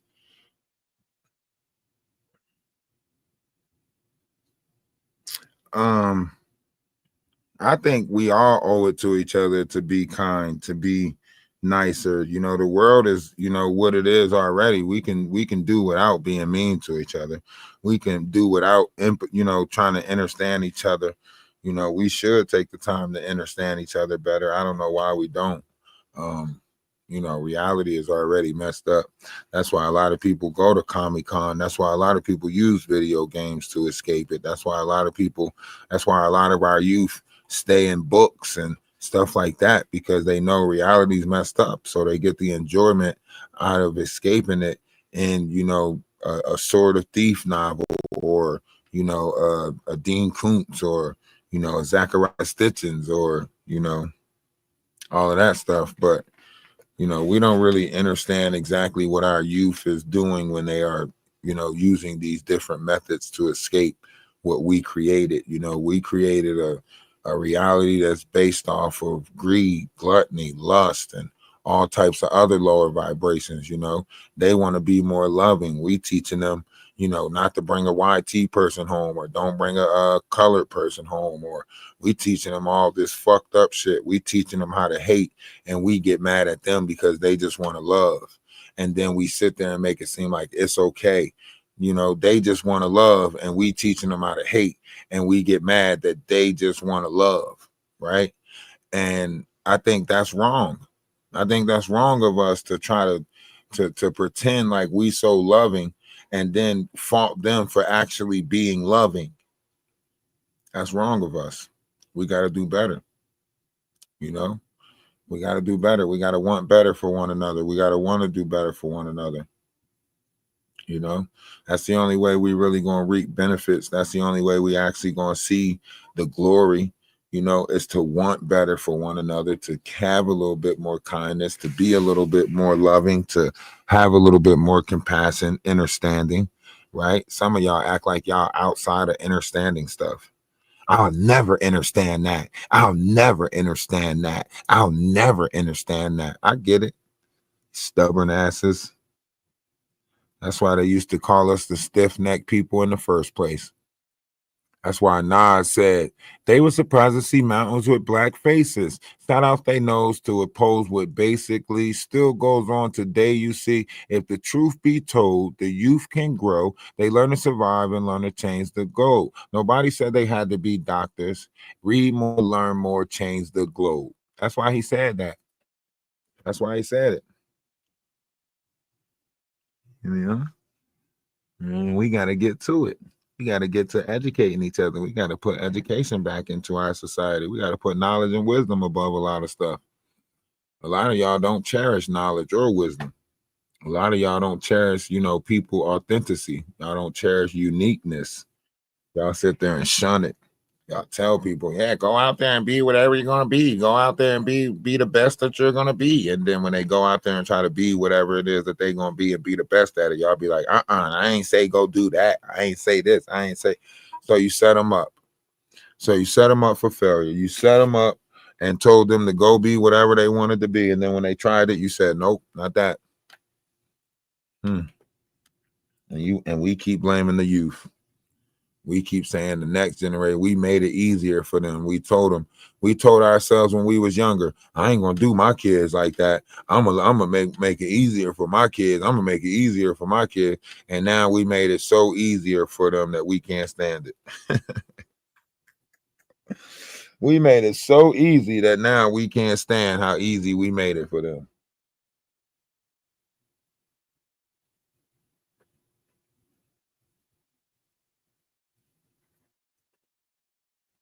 Fury coming to get patted up. Fury, when was the last time you got scratched up? Huh? When was the last time you came over here for a good scratching? Huh? I could feel it. I can feel you all natted and everything. Man, you big, man. How'd you get so fat? You over here like Garfield, and we don't even eat lasagna. How'd you get so fat, Fury? Why? How are you getting bigger? I'm gonna put you on a treadmill. You want to go on the treadmill? We're gonna get a cat treadmill for you, because This one needs it. you done outdid yourself. Now you just big. Look, and you about to roll over on your stomach too. I know you about to do it. Because you stimulated. Thank you. I'm not gonna overdo it though. Oh, see, every time you get overstimulated, you're gonna bite me. Oh, they love bites. I know, but still, I know that. I'm trying to grab my hand and bite it. That's what Fury does. You're gonna grab the hand and bite your hand, bite your fingers. Man, this story just got so much deeper. Like, I feel for this person, man. I've been in dark places like this and cry and nobody was listening. I've been revert, trying to tell people like Today at work. Don't touch me, I don't like being touched, so on and so forth. And people still disrespect my boundaries. Like, we all seen this happen before. Like, we just don't want to admit that it happened because of the incident that takes place around it. Because other stuff takes place around this. We want to just, you know what I mean? So, but I still feel bad. I still have empathy for this person. I still have compassion for this person. I don't see it how you guys see it. And you guys have the right to see it the way that y'all see it. You guys have every right to feel that anger, that rage, whatever it is that y'all feel. I'm just not putting that in my heart. That's not something that I see. Like, I like to understand people. And, I'm not justifying nobody's breaking point, but I am going to recognize someone's breaking point, because we all have it. And it might not be the same. It might not be to this extent. It might not be to this magnitude, but we all have these breaking points when you're trying so hard to make it in life. I mean, it's not like she was sitting here talking about certain things. She was like, my songs are about to come out. I'm about to do an album, so on and so forth. So she was inspiring to something, as opposed to, like, I can see why people jealous in a sense, because she had dreams. She's like, it don't matter what situation I'm in, I'm gonna be great. You know what I'm saying? I got great aspirations in life. She was, at her lowest, and she was still like, my song, I'm about to be great. I'm about to, come out with an album, so on and so forth, right? I can see people in a McDonald's workplace that don't got no ambition being jealous of her, right? I used to tell my sisters and them all of my, ambitions and stuff like that. And like, they would look at me and be like, man, I don't got none of that. Like, all I want to do is work and take care of my house. That's it. And I'll be like, damn, you don't got no dreams. You don't want to go nowhere. You don't want to see the world. Nope. I only care about my household. So when you got people around you like that, they're going to downplay your dreams. They're going to take your dreams away from you because they don't inspire to be, you know what I mean? So you can imagine her going around still trying to be loving and so on and so forth in her situation. And then, what we do in the Black community, we remind each other that we ain't shit, right? I don't know why you skipping around. I don't know why you so happy. You ain't got no car. You ain't got nowhere to go. Shit, you homeless. I don't know why you should be happy. You should be the most miserable of us all because you ain't got this and you ain't got that. So I know the shit that we do to each other. I watch us do it. I took my kids around my family, and my brother told my kids not to be respectful. My son said, "Can you put this in the trash for me, please?" My brother gonna say, "You ain't got to be nice. You ain't got to say it like that. Just tell me to put that in the trash." Like, don't. I was like, what? I said, don't ever lose your manners. You know what I mean? I told my sons, man, don't ever lose your manners. I don't care what he say. You stay polite. You stay, you know what I mean? Like, don't. He's like, man, we Bostons. Don't you just say put this in the trash. Like, just I was like, what? Like, nah, don't teach my kids to do no shit like that. I was mad at him. I was like, bro, don't teach my kids no shit like that. Don't teach my kids to be disrespectful. Don't teach my kids not to have manners. Don't tell them it's okay not to be polite. Don't do that. You're like, oh no, I'm just saying, I'm just sitting, and I'm just saying, don't teach them that. Don't tell them that shit is okay. That's why a lot of kids like ended up stealing from stores and shit like that because oh, he's so cute, let him get away with it. You know what I mean? You curse an adult out. Oh, that was funny as hell. Do it again. Let him get away with it. Nah. He like it was so many different times, like, you know, like my family, you know, showed like different variations of staying in that ignorance and passing it on to generations. You know what I mean? I watch my sisters, you know, put her kids' opinions, you know, over everybody else's. Like I tried to do something nice for my sister kids one time, right? I was like, come on, let's go to the park. You know, I'm gonna take y'all to McDonald's, take y'all to the movies, and take y'all to the waterfront, right? So first, when I take them to the park to get the ices, they all in my business, right? So I let one of my nieces use my phone. I had one of those cases that folded back, like you folded it up.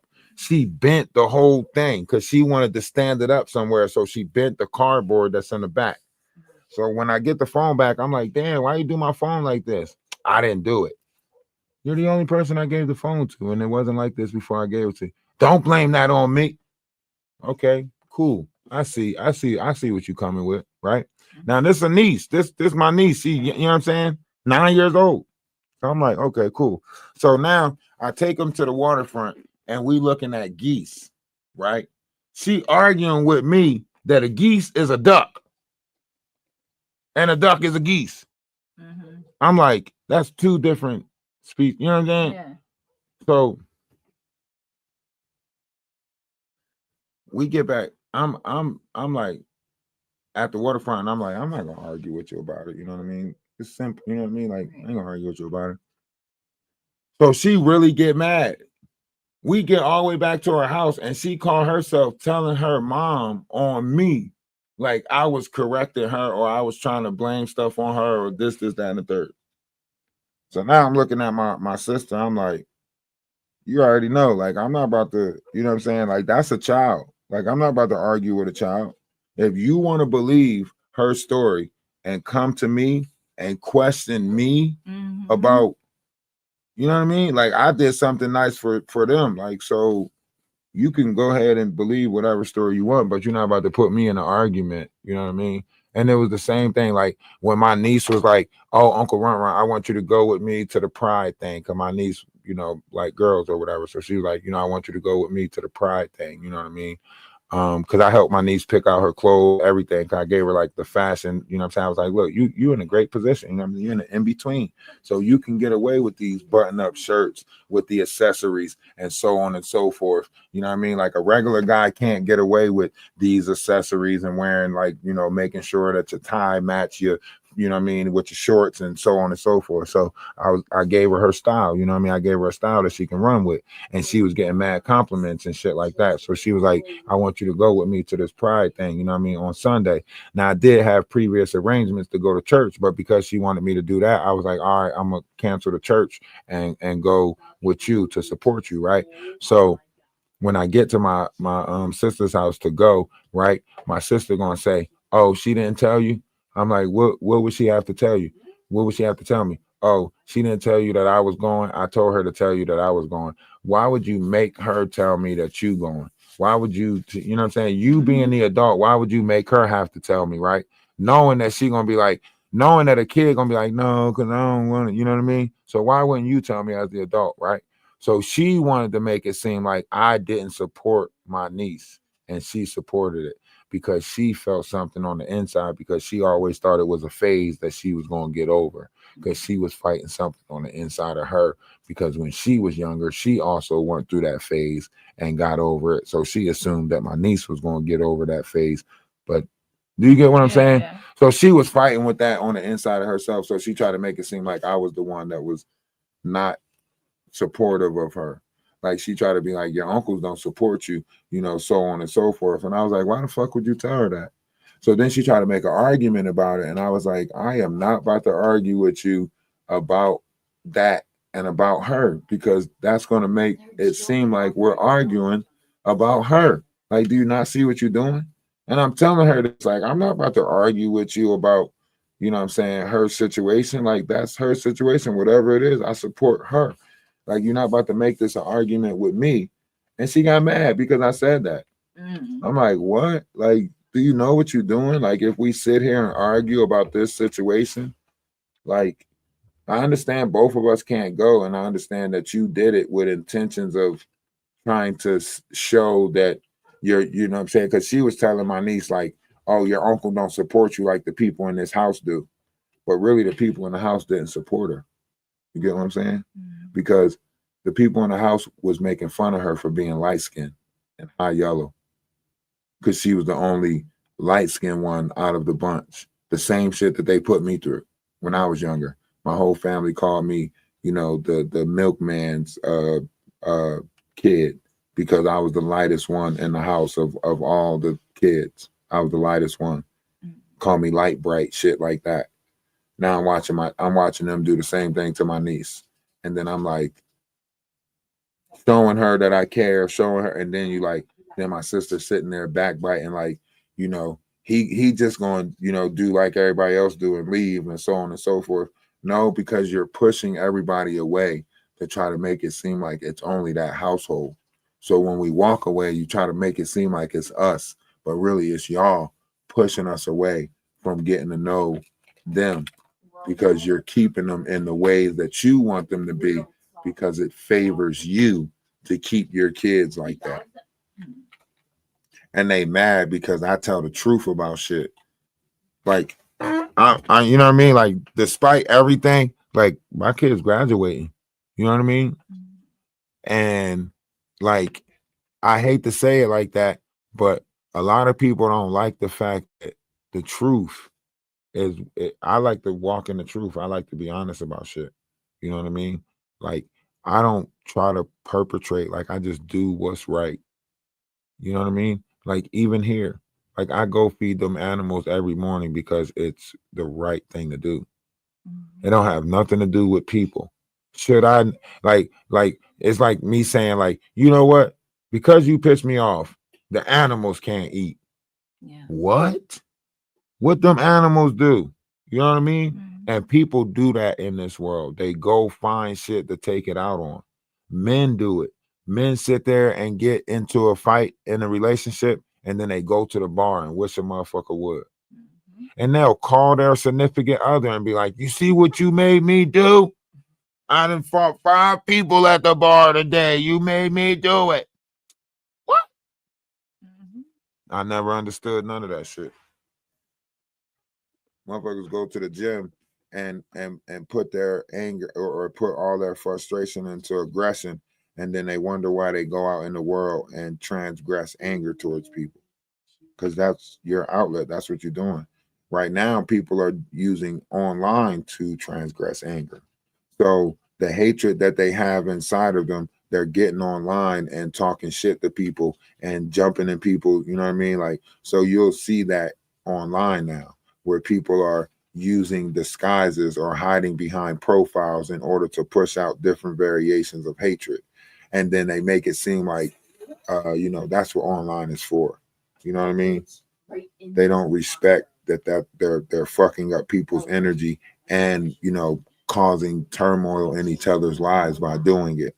They just think that's what that's for, but it's not. Your vessel is made to take in that energy and transmute out. That's why the Bible say it doesn't matter what you put in your body. It matters what you put out of it, right? Because the Bible was writing about energy and how to take negative energy in your body and still produce good energy. You know what I mean? That's what the Bible was saying. Yes, you are going to take on a lot of negative energy. You're going to endure a lot of trauma, right? but don't let that negative energy and that trauma become you. Beyond anything, try to be of positive, right? And a lot of people don't realize that we are the transmitters of that. So as a morning star, right, you bring me your morning, and I'm supposed to turn that into something different. So we're all morning stars down here.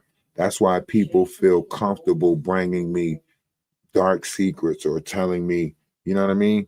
It's a lot of us down here that we keep questioning, like, yo, why people keep bringing me their troubles? Why people keep bringing me their worries? Because you're a morning star. And you deal with people mourning, you make them feel okay to mourn. You make them feel at peace after they bring it to you. You ease their mind, you ease their troubles, you ease their worries. They walk away feeling lighter after they talk to you. Nobody can't take that away from you. You know what I mean? It don't matter what title they give you down here, nobody can't take what the universe bless you with. When the universe bless you with the magnitude to put other people at peace, that's a gift from the universe. You don't need no title down here to work with that. You don't need no, all you got to do is make yourself available to people, and people going to come, and people going to find ease and comfort in your words. And then more people going to come, and they're going to find ease and comfort in your words. You know what I mean? And that's all you got to do is keep on putting out the words that is comforting, knowledge and wisdom, comforting. You know what I mean? And then from there, you'll see the people. Yeah, you're going to have a bunch of people that come against you. You're going to have a bunch of people that's going to be like, yeah, get out of here with that positive shit. Yeah, get out of here with that love and light shit. Yeah. They did the same thing when Christianity came into the picture. They did the same thing when the Druids came into the picture. They did the same thing when some of these other religions and factions came into the picture, right? Everybody's always going to shun or talk shit about the new thing. Everybody's going to talk shit about the new wave, you know? But that's where pioneers come in, right? Pioneers are not soft.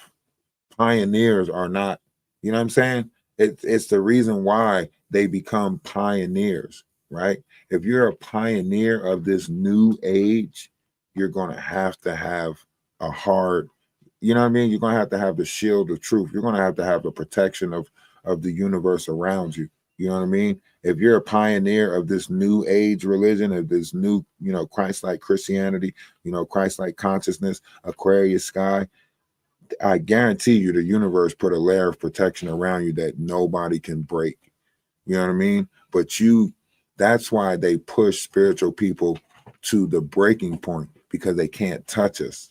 They can only make us look crazy. They can only try to make us look insane. They can only try to make us look like we're losing it, right?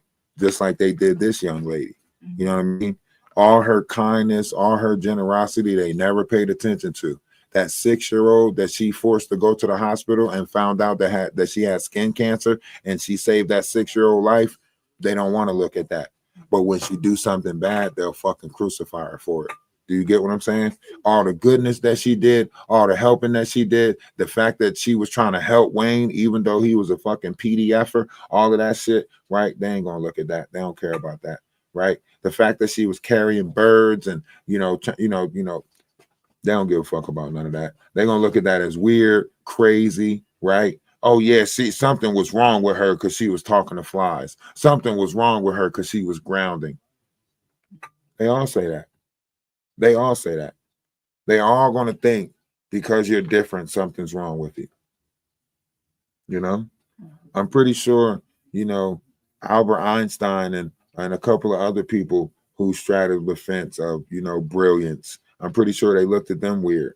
You know what I mean? So the way I look at this world is like, we're all different. You know what I mean? We're all different in this world, but you have to be able to be open and acceptance to somebody else's difference. And a lot of people ain't open or acceptant to other people's differences. Y'all cold heart with the cliques down here on this plane. These people don't give a fuck. They want to know that you doing what the animals do. You know what I mean? That's it. They don't care about your uniqueness. Oh, you got dreams? Crush them shits. Oh, you got aspirations? We don't give a fuck. Oh, you read books? Poppycock. Like they don't give a fuck down here. This earth is cruel. They want black people to say dumb. A lot of my own people used to be mad because I used to read Goosebumps. I used to read R.L. Stein's because I used to read books. They be like, man, you don't get the fuck out of here reading books and shit. What? They would get mad at me for reading books. Family and friends. They tell me I'm a sellout. Every time I start using big words, they be like, man, you ain't the only one that can use big words. I'm not trying to challenge you in no motherfucking spelling bee, no big. Every time I start talking sophisticated, they start talking about something. Oh, you get out of here. You trying to come with them big words and shit like somebody don't know what onomatopoeia is. Like, I'm not trying to challenge you on what the fuck you know. This ain't no, you know what I'm saying? Like, and then they do that so that way you can feel guilty for using big words, so you can stop using big words around them. That's why they do it. I realized it was a trick. You know what I mean? So people will try to shun you or say something about you using big words, so that way you can stop using big words. They'll even try to get other people to laugh at you, like, look at it. You see that shit? Hey, yo, you see that shit? Look at him trying to use big words and shit, make himself sound smart and shit, right? And then the other people just laugh, and then you like, damn. So then you stop using big words, and now you're dumbing yourself down. That's a trick. That's how they trick you. They trick you to stay uneducated. They trick you to stay dumb. That's why I said, you know what, fuck it. If you don't like me using big words, just get away from me, because I ain't gonna stop doing it. I'm not going. And then I learned, like, a lot of people use curse words because they got a small vocabulary. They don't have no other words to replace it. So they got a small vocabulary. That's why I had to up my vocabulary. I said, you know what? You ain't about to, you know what I'm saying, color me bad. I had to up my vocabulary. There's a lot of people, we don't know how to deal with each other in this world. We can't read a lot of people can't read cursive. How they gonna read the room? Huh? Some of the most important documents is in cursive. If you can't read cursive, I know you can't read the room. Because you can't read, you know, the most important documents that we have. You know, you don't even know what a John Hancock is. A lot of people think John Hancock is a movie. You know what I mean? Starring Will Smith. Mm-hmm. You know what I mean? They don't even know what your John Hancock is. Ain't that a movie with Will Smith? Then he play a superhero or some shit. No, motherfucker. Let me get your John Hancock right here. What? What is that? That would be your signature. Why didn't you just say that? I did when I said, let me get your John Hancock. That's what the signature was back in the day. For real, sneaky pokey. For real, I don't like being like, me personally, like, I'm not going to dumb down my intelligence for other people. Like, if you not willing to step up, whatever, then that's cool. But you're not going. I'm tired of being dumb for the sake of other people. I'm tired of trying to dumb down my conversations for the sake of other people. Nah, y'all gonna have to ante up. You know, y'all gonna have to ante up. So that's why I say, like, but they'll do that to you though. In those communities, in certain said communities, they'll do that, right? I remember I went on a date one time and I was going to the movies, but we had like, I think it was like 20 minutes or something before the movie start. And she was like, oh, what do you want to do while we wait for the movie to start? And I try to be like, at first I was like, because I knew what it was. I knew it was a trick to try to learn me, right? So I was like, what is it that you want to do, right? So then she was like, well, we could just walk around the mall. I was like, if we walk around the mall, then you're inclined to look at something and then I'm inclined to buy it. So that's a trap right there. So she was like, no, it's not. I don't want you to buy me anything. We can just walk around. I was like, yeah, but then that would be like window shopping. And then, you know what I mean? So I was like, she was like, well, you want to go to the arcade? I was like, how about we go to Barnes and Nobles? She didn't even know what Barnes and Nobles was. Mm-hmm. She's like, what's Barnes and Nobles? I was like, you don't know what Barnes and Nobles is? So now I call myself like, oh, come on, I'll show you. She thinking we going to a motherfucking pool hall or some shit. We pull up at Barnes and Nobles, the bookstore. She talking about something. Oh, I thought we were going to like a pool hall or something. No, we're gonna walk around and order some books. She got mad as soon as we got in Barnes and Nobles. I asked the other lady, I said, do you have the divine revelations of hell? She's like, no, but I can order it for you. I was like, yeah, order that book for me. And she was like, what's that book about? I was like, well, pretty much this lady went missing for 40 days, and come to find out she was asleep in her house, and she said Jesus came to her and took her to hell, and she said hell is like a woman laying on her back, and she went through the portals, and she said each level of the body was a representation of like how mean or vicious you was. The closer you get to the head, the closer you got to the devil or whatever. So she was saying like that Jesus put a layer of protection around her as he spent that time with her. And it's recorded that, for 40 days she was missing from her job and everything like that.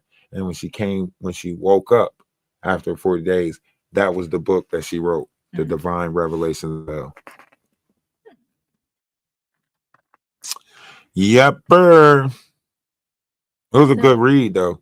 I think that book and like The Wood Shack. No. Is it called The Wood Shack? I don't know. You ain't like The Wood Shack? Nope. The book where ain't that the book where the dude go and talk to talk to God in the place after he loses his kid at the beach? Okay. Not just a loss. That's messed up. I know, but like he saved one of the kids, and then the other kid ended up getting snatched up after he saved the other kid. And like one of the kids was in the water drowning. He went to go save that kid, and then when he came back, the kid that he left on the beach got snatched up. You know what I mean? And he couldn't find the kidnapper for a while, and he lost his family, everything like that. And then he found that piece of paper in the mail that said, "If you want to know what happened to such and such, meet me at the Wood Shack." They made a movie about it. I cried. I mean, I didn't cry. I was, you know what I'm saying? It was a good read, you know what I mean? Because like God appeared to him in all the forms. Oh, it's called The Shack. Yeah, The Shack. God appeared to him in all the forms of like when it appeared to him as like the lady that used to help him when he was a kid all the time. You know what I mean? Anytime his parents and them was fighting and stuff, the lady across the street would let him come stay over there and give him food and stuff like that. I think that was deep. That God was appearing to him as saviors in his life. That was deep. Yeah, I mean, the person who wrote it is a person who practices a certain type of spirituality.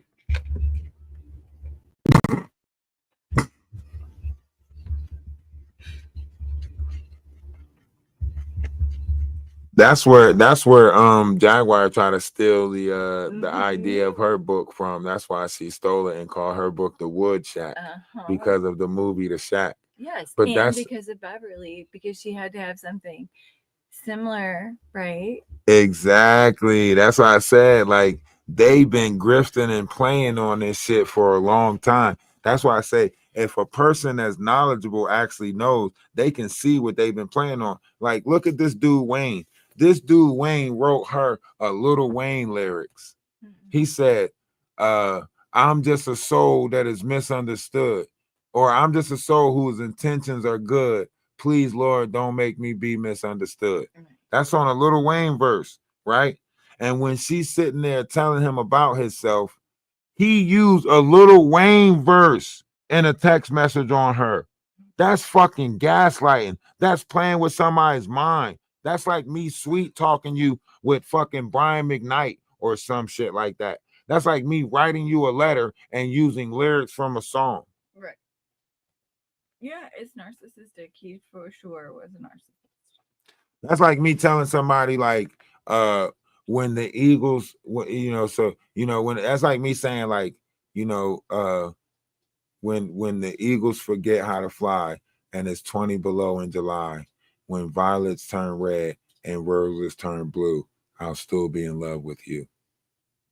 Now, to somebody's ears, they're gonna be like, oh, that is so sweet. That is so sweet. You know what I'm saying? But to a motherfucker that know music, they're gonna be like, ain't that Brian McKnight's lyrics? You know what I'm saying? So, like, I used to catch people like this all the time, right? Some dude, when I was locked up, he was in another cell next to me, but we used to talk to each other through the vents, right? And I hear him singing a song that's got a tune that I'm familiar with. So I'm like, I yell through the vent. I'm like, yo, what song is that you singing? Right? He say, oh, I just wrote this. I'm like, oh yeah, let me hear it. Right? So now he's singing it to me. Right? So when I catch it, I'm like, that's Dawson's Creek. I know Dawson's Creek. When I hear Dawson's Creek, he say, no, it's not. I say, yes, it is. I say, that's Dawson's Creek, right? So I start singing the theme song to Dawson's Creek. Don't you know this motherfucker stopped talking to me? He did. Just stopped talking through the vent and everything. Oh, man. He didn't think I knew the song to Dawson's Creek. I say, I told him, I said, man, I used to watch that shit all the time. He's like, no, you didn't. I said, yes, I did, because it used to come on around the same time Seventh Heaven came on. And then I sung the theme song to Seventh Heaven, and then he stopped talking to me. Maybe he didn't like it. I said, that is Dawson's Creek. I know Dawson's Creek. That used to come on around the same time Felicity came on. He was mad. He was, and when I say he was so mad, because some people do this, they'll go back and get old songs and stuff like that and think that you don't know it, and then they'll replay the song. You know, Nicki Minaj do it, all of them do it. They call it sampling the music. You know what I mean? But I know that shit. That you can't trick me. That is not your song. That is Dawson motherfucking Creek. People hate when you're tentative like that. You know, that's like what Drake did when Drake came out with the album Family Matters, and he took that picture of Family Matters, and I'm like, yo, why is he taking a black American sitcom and making it into his album cover when he wasn't a part of Black American sitcom? You didn't watch, you didn't do the Urkel, you know what I'm saying? You didn't do the Urkel dance. You didn't watch, you know, Heidi Ho Winslow. You don't know it's a rare tradition this day and age to reading good news on a newspaper page. So why would you take Family Matters, which is a Black American sitcom, and destroy that shit? The first thing you hear on his Family Matters album is, nigga, I say what I want. And then his white mom is telling Drake, don't say the N-word. And then he's like, nigga, I say what I want. And that's the first thing that you hear on his Family Matters album. It's him screaming the fucking N-word. Why would you take a Black American title like Family Matters? That's dear to us. That's one of our sitcoms. That's like taking Step by Step or you know what I'm saying, like Cheers or something. You know what I mean? Fucking Happy Days. That's like taking Happy Days and destroying that shit. You took Family Matters. Punch Drake in the throat. Give us our motherfucking sitcom back. You ignorant bastard. Some of my motherfucker. Family Matters. Come on. When I look up Family Matters, you know what I'm supposed to hear when I look up Family Matters? When I look up Family Matters, I'm supposed to hear, it's a rare tradition this day and age of reading good news on a newspaper page. Love and tradition of a grand design. That's what I'm supposed to hear when I look up Family Matters. I sit and hear this motherfucking Canadian talking about something. Nigga, I say what I want. Like, I said, that's not Family Matters.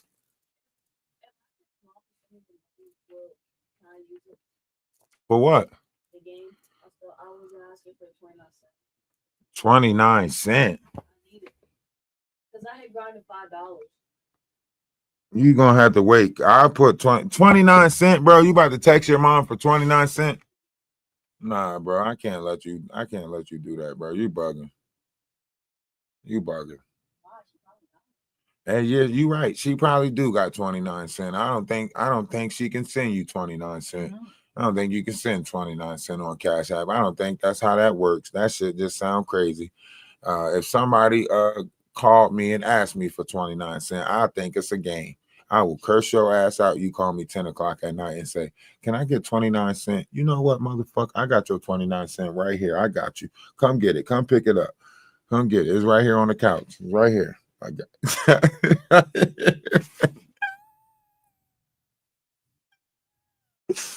29 cents. You see, cannot send you 29 cents on Cash App, my boy. It would have to be like a whole $1. No.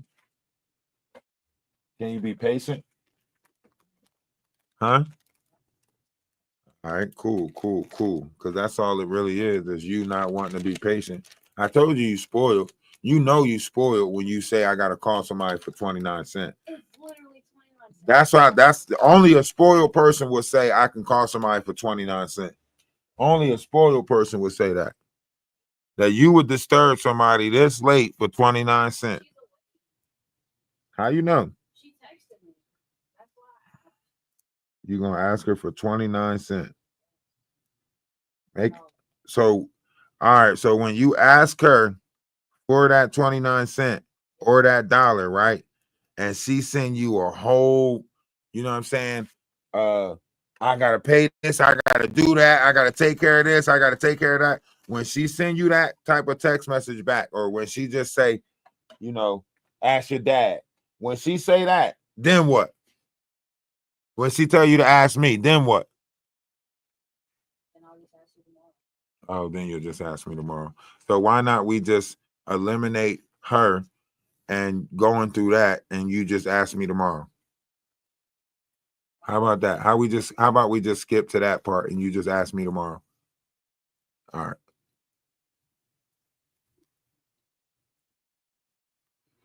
Yeah, I was doing the Urkel dance and all of that shit. Do the Urkel. Do the Urkel. I remember that. I did the Urkel dance and all of that shit.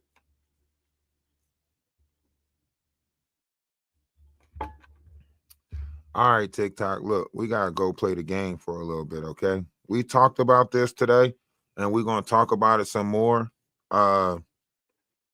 tomorrow. But you know, for the rest of the night, we gotta go play the game. Maybe go play Call of Duty, maybe For Honor. I don't know, but we gotta play the game for a little bit tonight. So if you're a gamer, if you play the game, hit the follow button. Make sure you follow. If you play Call of Duty, send me your gamer tag. We can run some game together, right? But I'm gonna go play Call of Duty for a little bit. Hope you guys stick around.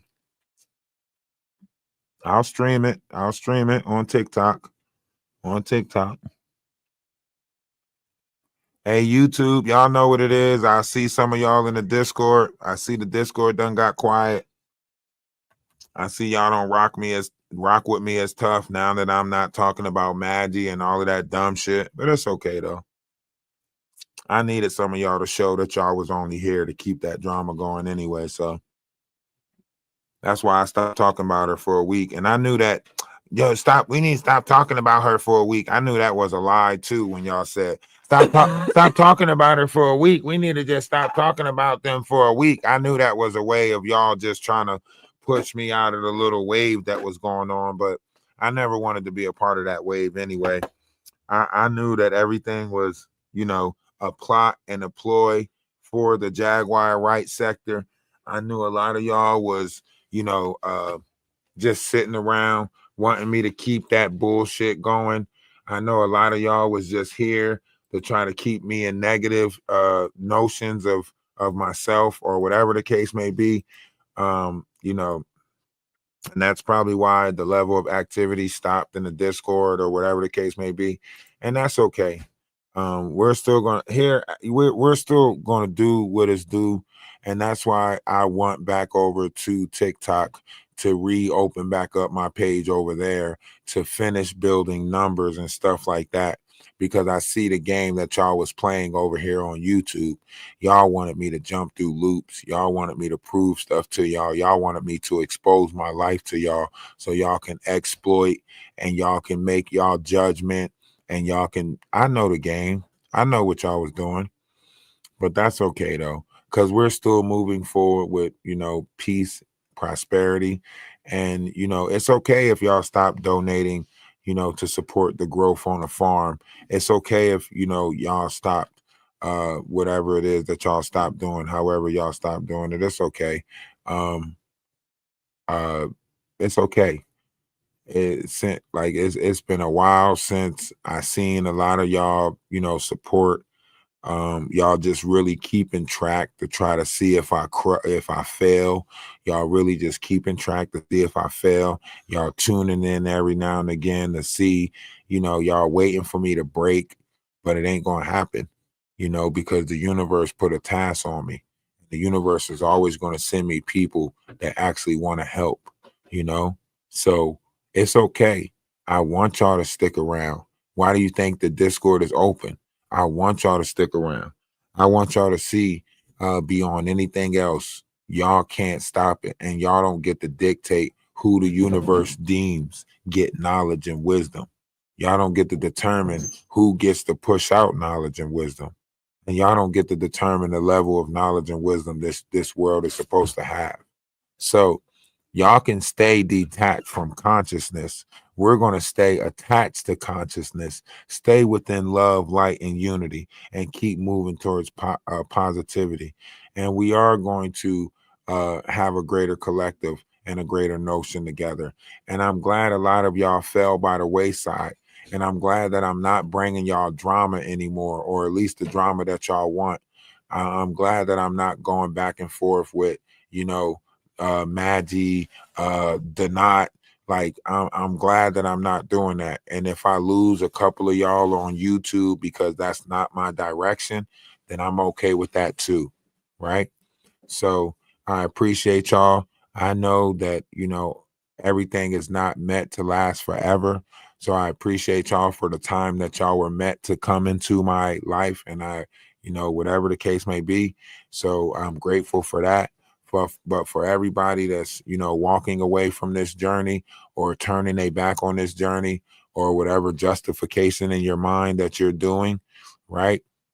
You know, that's how you do. And I appreciate you for the time that you did spend with us. But we got to move forward with love, light, and unity. And, you know, if this is your stop on the journey, then I appreciate you for the time that you did spend with us. And, you know, kudos to you for your future endeavors and everything like that. So, you know, that's all I can say about that. But we got to keep moving forward. So we're going to go over to TikTok, play the game for a little bit, and then we'll be back tomorrow building and growing. Y'all see the numbers that we bring in on TikTok. So let's not make it seem like I don't pull in a decent amount of people, or, you know, people don't just gravitate to me. You know what I mean? So y'all can keep on making it seem like, you know, I'm a nobody, and the universe is going to keep on showing y'all that I'm somebody to somebody.